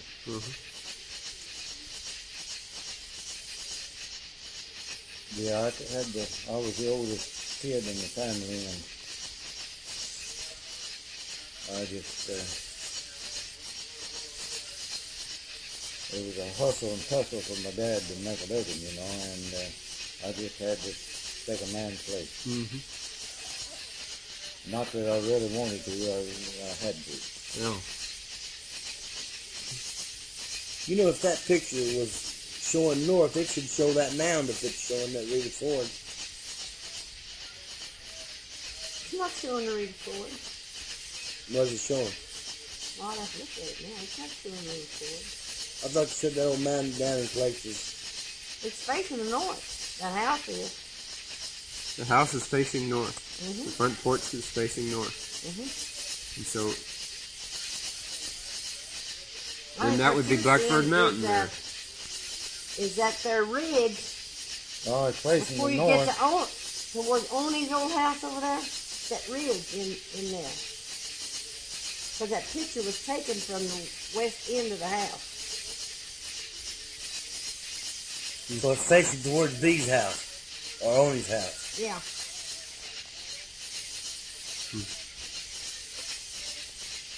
Because the cemetery was right at the west end of the house. Because it had the potato patch between the house and the cemetery fence. And we did that. Man, what time is it in here? I don't know.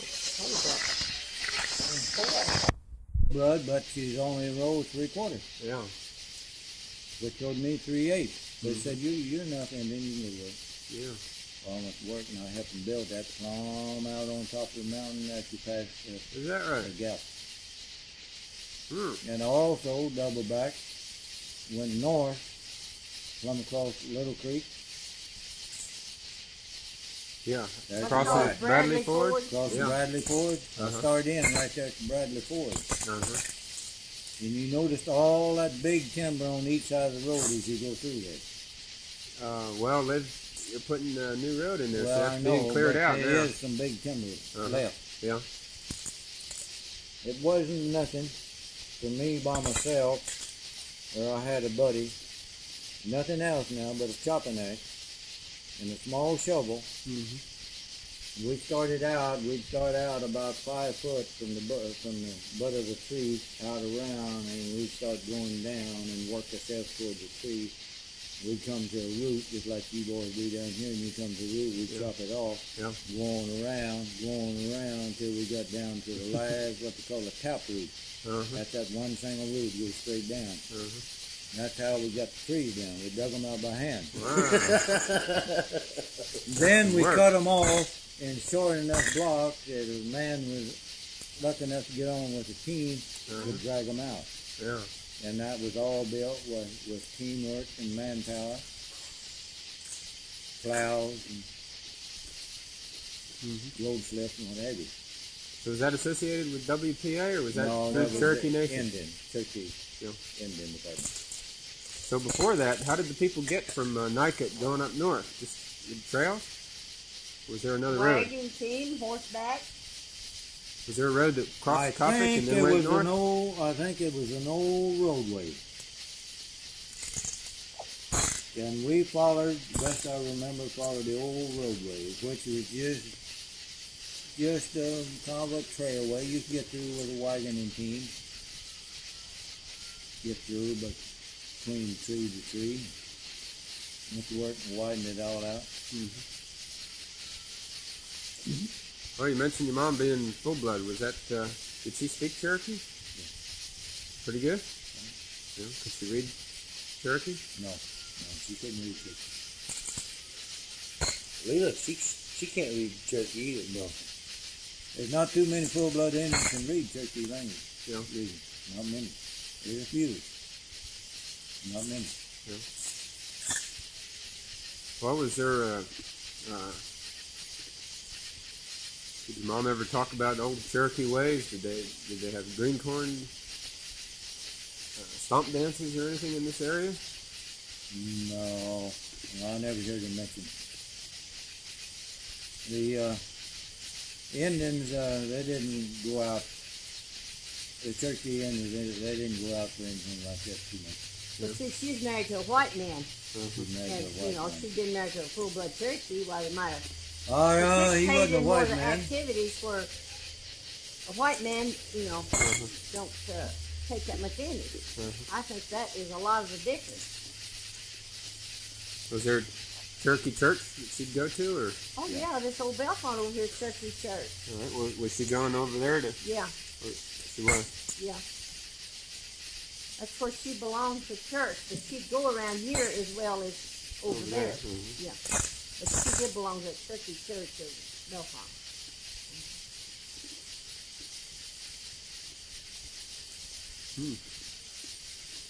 Now they speak the Cherokee language there in their services, and everything that happens, they speak their language.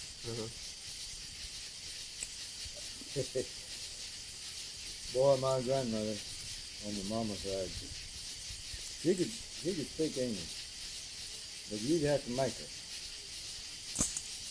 And I went to their house a lot of times, and old home place stuff there. They were living right where George Statue. Yeah. In that old house. Boy, she started talking Cherokee to me, and that I didn't know. Yeah. Boy, I just kept going, naturally, my grandpa. Boy, she wouldn't talk no other way. First thing you know was she liked me a lot, had me talking quite a bit. I had to. Boy, I could talk to her.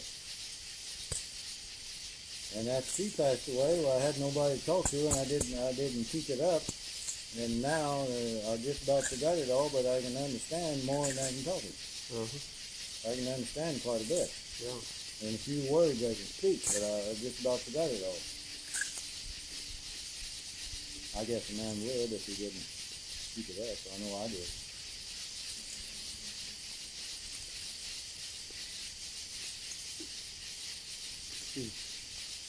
That's just lightning over there. Ain't lightning nowhere else. Way off. Well, when you're living up there on Reeder Bluff, did you go to Nycut often? Quite a bit. Yeah. Well, I was told that there was a movie theater there at one time. Yeah, I remember that. Just right out, the old building's still there. Yeah. Which building was it? Just right after you pass the grocery store, Tiller's Grocery, Going north or south? going north. Just right after you pass Tiller and go around that curve. The hay barn now.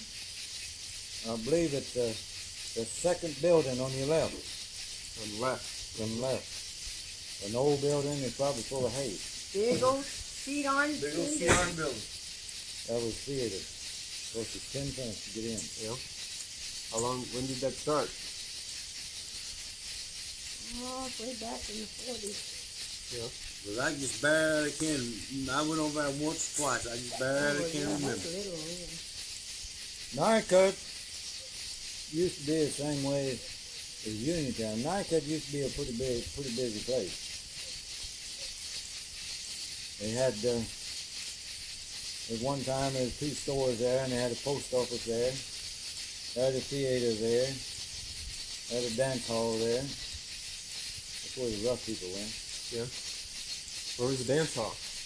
Just across the road there from, just across the road, a little bit south, and across the road from where Kelly's Grocery is now. A little bit south and on the east side there. Yeah. Is that where that old store is? That building or a different? Little bit north of where the old store building. So right in the parking lot there. Yeah. That's about where the parking lot is now. Yeah. Just across the road there from Kelly's Grocery. Yeah. Was there other businesses? No, not anymore. Just that. Was there The old building was used for one different thing. Boy, it's something else I got into. Try to make a living. Try to make $1. That was done through the Indian department. The Indian department come up with an idea to give the Indian a job if they wanted it. Wouldn't make much money, but it helped. I guarantee you. Building chairs. These old time, you've seen these old time wooden chairs, cane bottoms, and whatever. And it's all done. We go to the woods, and this is cut. We cut down these. There's different kinds of trees in this country, but we cut down these ash trees, about so big around, and haul them to this building. Then we take a chopping axe and bust them open to small pieces, about so. And this is all done by pocket knife now. This is all done by pocket knife. Wow. Whittlers. Now this would be good on you. This is all done by pocket knife. And you talk about some sore hands. These legs, these front legs that these old time chairs have. These old time front and back, which is about comes up here higher. And you had these rounds, that went from one leg to the other, in front and back, and trim it down where it'd be kind of smooth. And put the side next to the tree down, and the bark tied up, which is cut down pretty smooth. And we'd go around these rounds. It goes from this leg to this one up here on top. Just kind of like this. Just zigzag them across and tie them in. Sit down in them. All done by pocket knife. And so the wood frame is ash, but the slats woven together would be hickory bark. Hickory bark.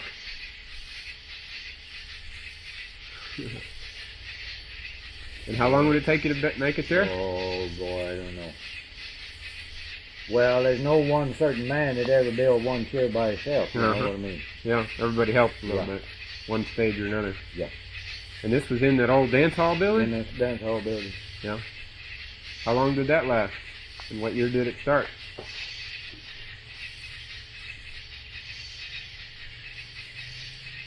Oh gosh. You remember? I don't. Was it after you got through on the Indian Trail? Yeah. It must have been about 36 then. Somewhere along in there. So you worked on that Indian Trail. Well, must have been about 37, so you worked on that Indian Trail over a year. It's been about 37, I just 1937. can't remember. Had to be. Did they go out of business, or how long did that go? Well, it was just a short-time job to start with. It's just something other that the Indian department come up with, times is hard, there's no money, no jobs. A lot of people need to be working at something if they could get. And just something to give the Turkey Indians if they wanted to, something to do. Yeah. Kind of like the welfare, but you had to work a little bit. Yeah. The Indian department had little surplus money, just Well, did you ever made furniture before that? no. Or after either. since then? And boy, I want you to know, when you take a piece of timber, 4 foot long or 3.5, I don't remember, and start with a piece of it about that big,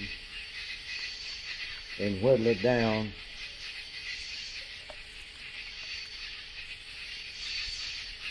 to a chair post. There's a lot of whittling. Yep. And you also had to have the backs now. You started with the same thing, and the back also had to have a slope on it. It couldn't come straight up. So we just smooth off the back, then come up so far to where the bottom of the chair would be. Then we'd start trimming from the front side, from where the bottom would be, and trim back, which would put a slope on it. Where you'd have a little lean back. Couldn't come straight up. It had to have a little slope on it. How many people were employed there? Man, I just don't remember. Quite a few. Yeah. Quite a few. Little factory then. Doing different things. They had some in the woods cutting the timber, some butting it in, some busting it, and some getting the bark off of it. Yeah. And some in, whittling them out, and then after it was in, some drilling the holes, and some putting the rounds in, some putting the bottom in. It just kind of rotated around, and I don't remember. It's quite a few. That job lasted quite a while. I just don't remember.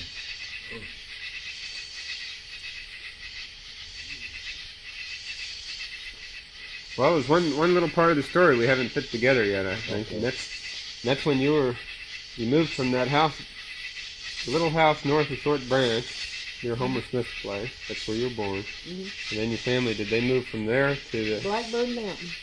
up on top? Yep. And what house up there did you live in? Well, it's a house. No, it's a board house. Was it somebody's house? Yeah, it was somebody. We just rented it. Whose house was that? But I don't know. Probably some of the blackbirds. Yeah. Well, I know, but I don't know which blackbird. Yeah. How would you get there? We had several houses located up there, but sort of hard to get directions to them. At that time, you went from 101, I don't know how you got it. like you're going to McMurray's. All right. Now, just before you get to McMurray's nice home up on top of the hill, North, but I don't know. down at the foot of that hill, where the old house is, where the tornado hit at one time. Now, there's a road, probably fenced up. Yeah, but There's a road goes straight through. Yeah. Straight through. That's where the road used to go. All right.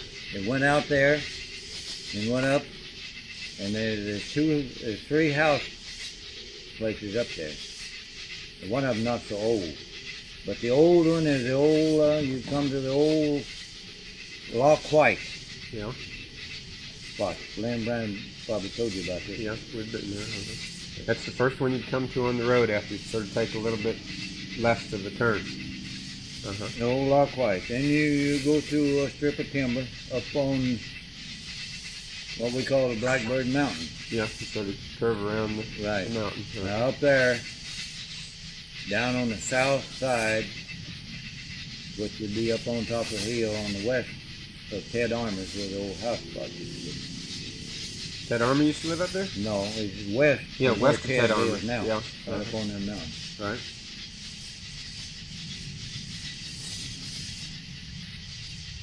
All right. But there's another house spot over there. There's Little John house over there somewhere. I don't know, Bob. Straight on out that lane before you get to this Lock White place, Lynn Van might have told you about it, which is on Lynn Van's property, I think. By the name of Munn Stevenson building. On Lynn Van's property. Yeah. Back over there. Well, how many houses would there have been right on the top of Blackbird? I never did know of any. Yeah, I never was up in there, Right. which I just wouldn't know. So we got Lock White's place, and then we have the one place where you'd live. Yeah, that's right on top of Blackbird. And was You there got another one? You got the Blackbird place, you got the Lock White place, You got the Munn Stevenson place. That's the only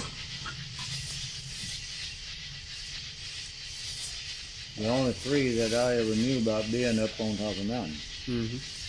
Well, there was a big white house below that house where we lived on Blackbird, but I don't remember the people's name that lived there.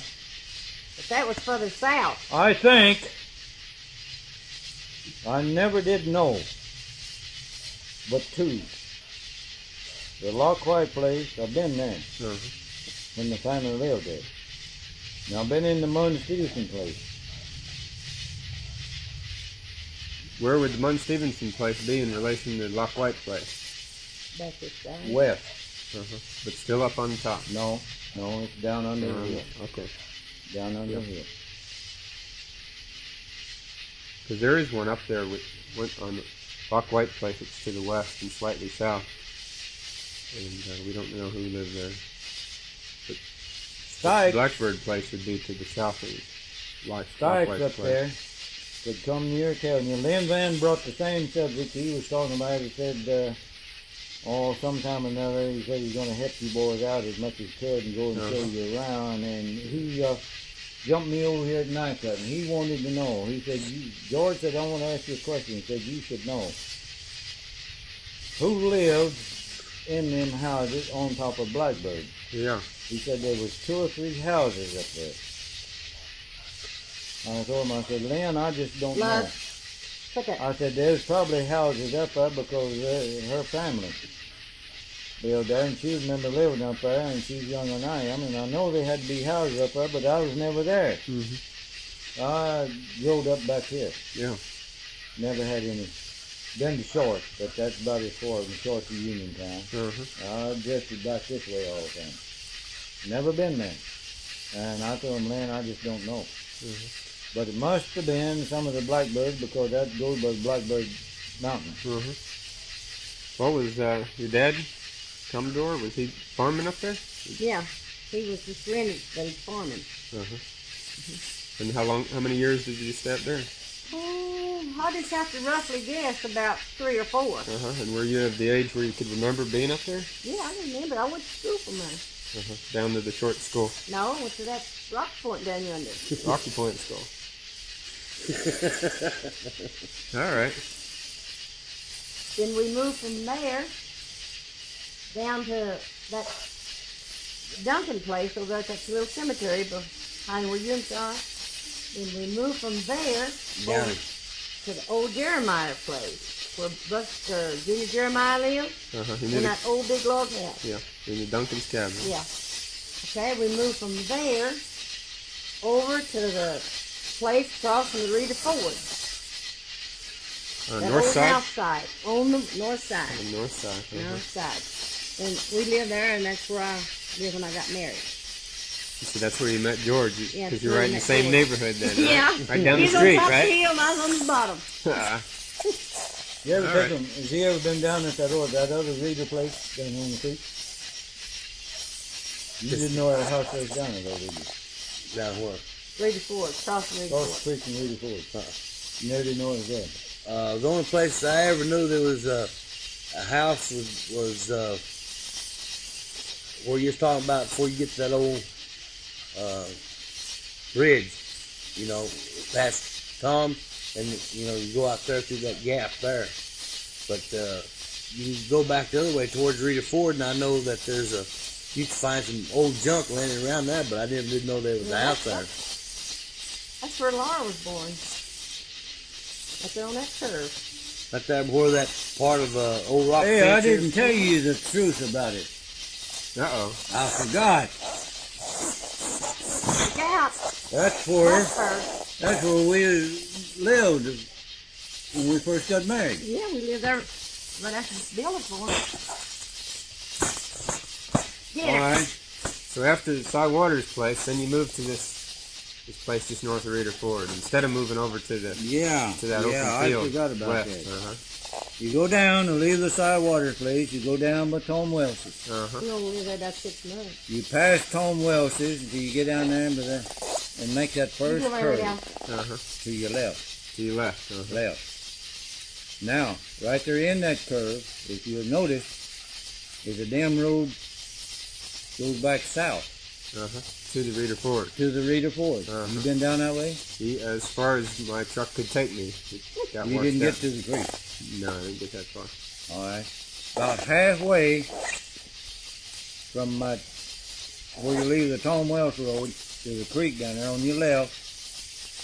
When you leave the Tom Wells place, that curve down below Tom, and you go back south towards the creek, you're going straight. When you get down there and make the curve, you curve, the road turns to your left. Before turning sharp to the right. Well, that first curve right there on your left, when you make that left hand, going around the curve to your left before you get to the creek, right there on your left is an old house place. Right there was a big oak tree. Yeah, How far off the road was it? just right there on the road.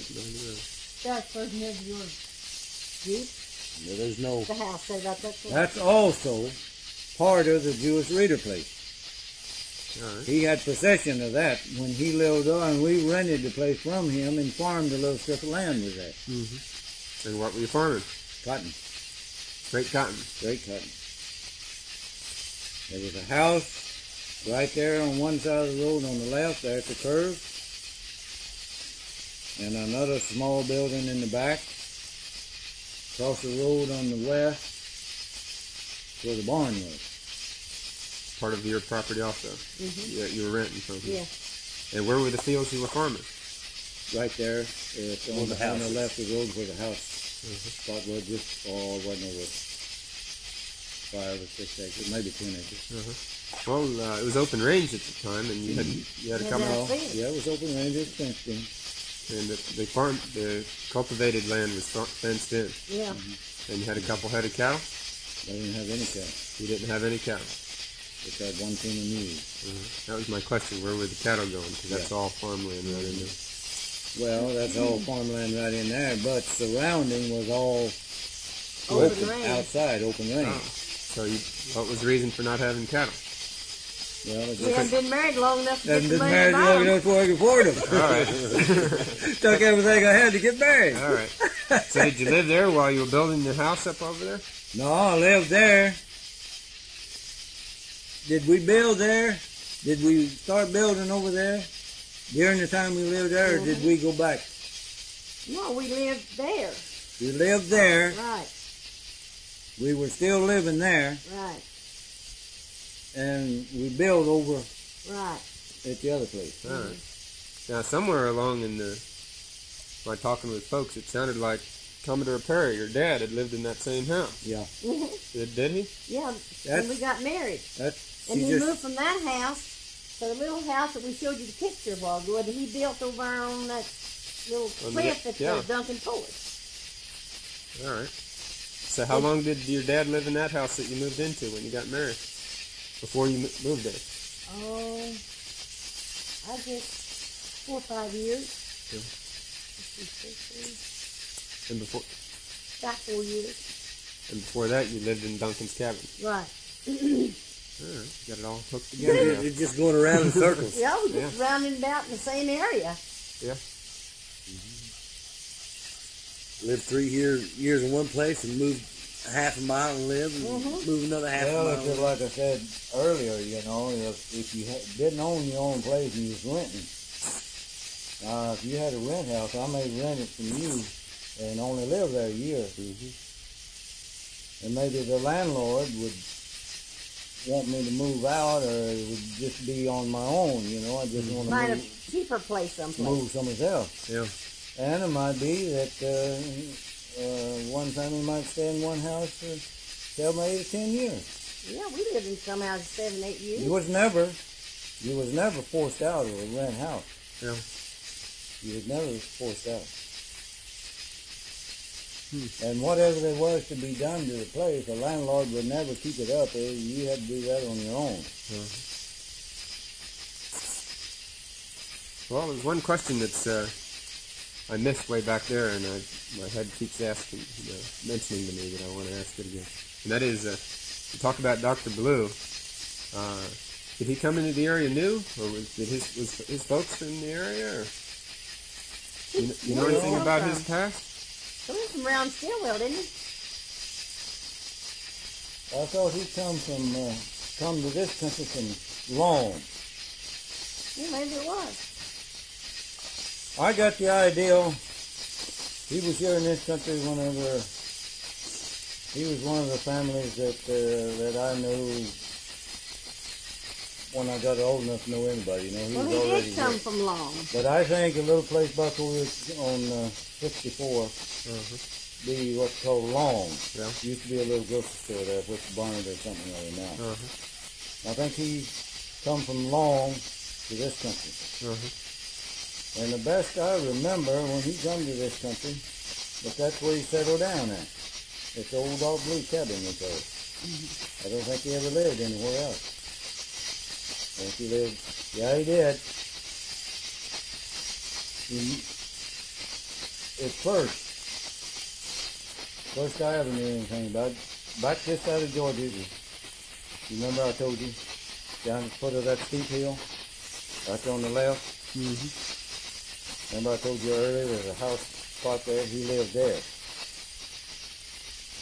Then after he left there, then he come down to this other place down here, and he lived there until his wife passed away there. I don't know. We wasn't here. No, we wasn't here. And then when we come back, his wife had passed away, and located him, and he was on 59 down between Southall and Rocky Point. From out on top of the mountain. That's where he was living in his later years. That's where he lived when he died. Yeah. And his daddy also was a doctor like him. Oh, so he learned his profession from his dad then? Yeah. And was his dad from Long? Where was his? I don't know. Yeah. I don't know where his daddy. They tried to rule him out. See, he was just a country doctor, just a poor man. Just a poor man. But now he was a doctor. He didn't have no office in town. He done was all herb his work. doctor. Huh? He was herb. He made his medicine out of herbs. He done his White own man or doctor. part Indian? White man. He was German, man. wasn't he? He's part German and something else. He made practically all of his medicine out of herbs. Yeah. And he was a good one. He was a licensed doctor. They tried to throw him out. He had a license. He had a license. Which They meant tried he to. went to school then? Medical school? He had to before. Not after I got to know him, he never did. But in his learning, he had to go to school to get his. He went to school, I believe, in Europe. He went to school somewhere. He had to get his doctor's. So I think when he come here, moved to the United States, when he started practicing medicine, they wouldn't recognize him because it was, Trained elsewhere. yeah, it was something like that, but I ain't sure. But anyway, I remember that. He was smart enough.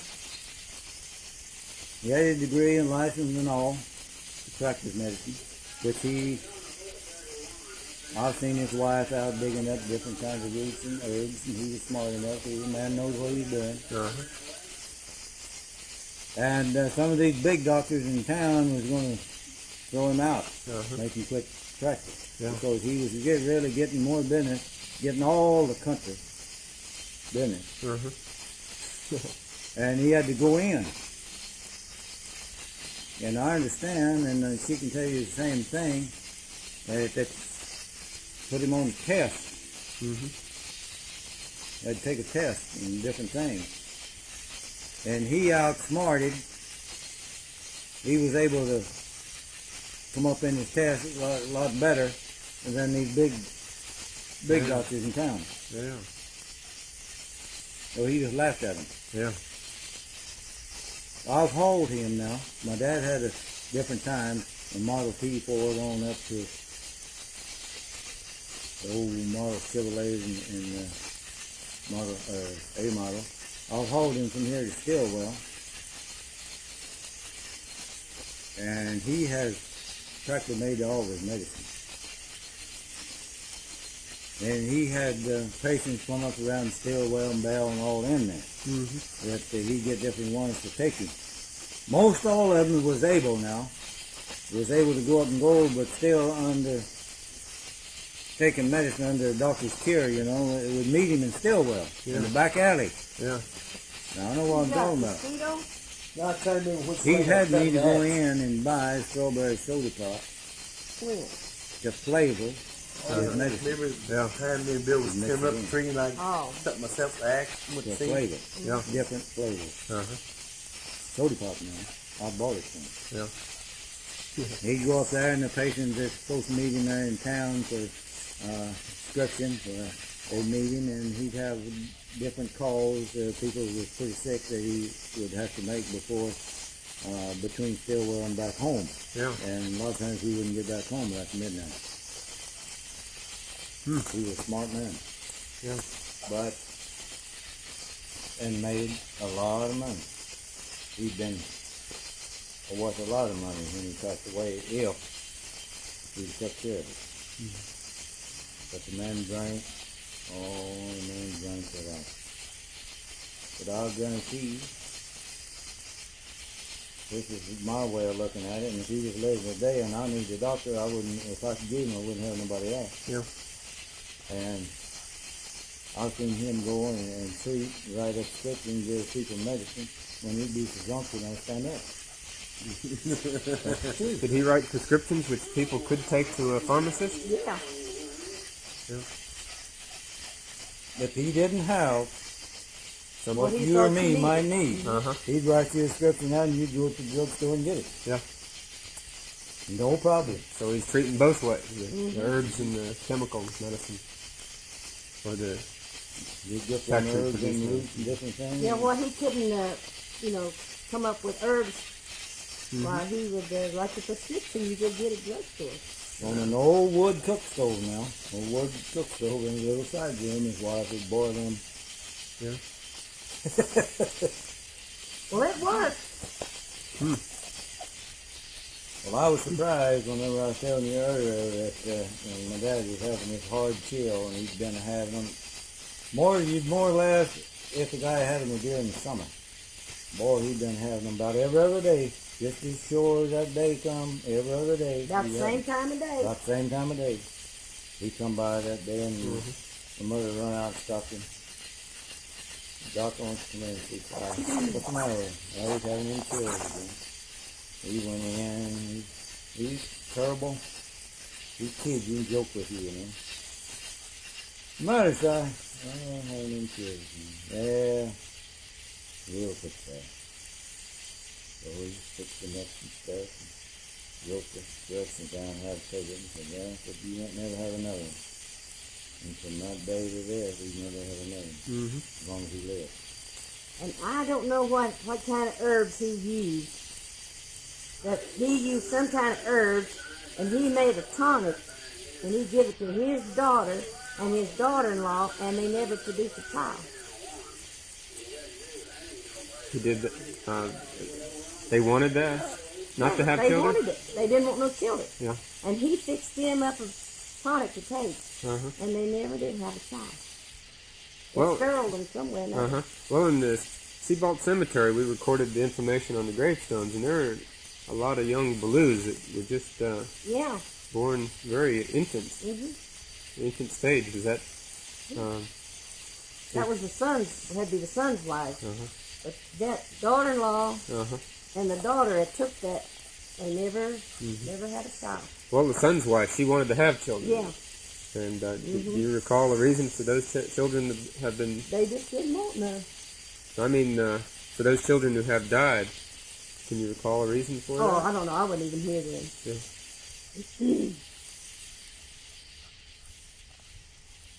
Good. Very good. Been a fine conversation.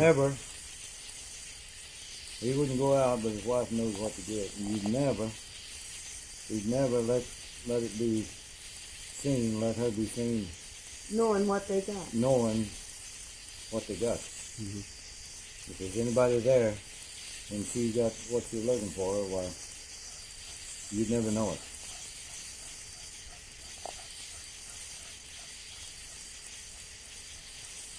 And whenever she'd boil them eggs and stuff and get it all ready and we'd go to fix it up, why, there's nobody around, and nobody allowed in, and he'd mix that stuff up. Yeah. Got 4 boys, and ain't neither one of them got any sense. They don't know how to do nothing like that. Mm-hmm. What were some of the other doctors that come into the area to help folks? Well, they tell you the truth, there wasn't very many while he was here. Yeah. Mm-mm. Not here. Whenever I was a kid, they had one over here in Uniontown.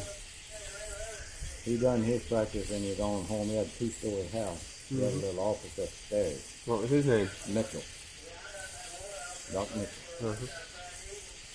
But I can't tell you anything about him because I wasn't old enough. Uh-huh. I went to him one time. I wouldn't have, but the mother made me go, and we left the old home place and went right straight through and over to Uniontown. I was riding a horse sometime. I just was grown, boy, riding a horse down an old trailway, and there's a pretty deep ditch over on one side, and the horse was walking right along the edge of this ditch line, and the bank caved off with him, and he fell. Uh-huh. And when he fell to the left and caught my leg. Caught my leg there, and I couldn't get out from under him. I put this one up against his back and tried to force myself out, but I couldn't get out from under him.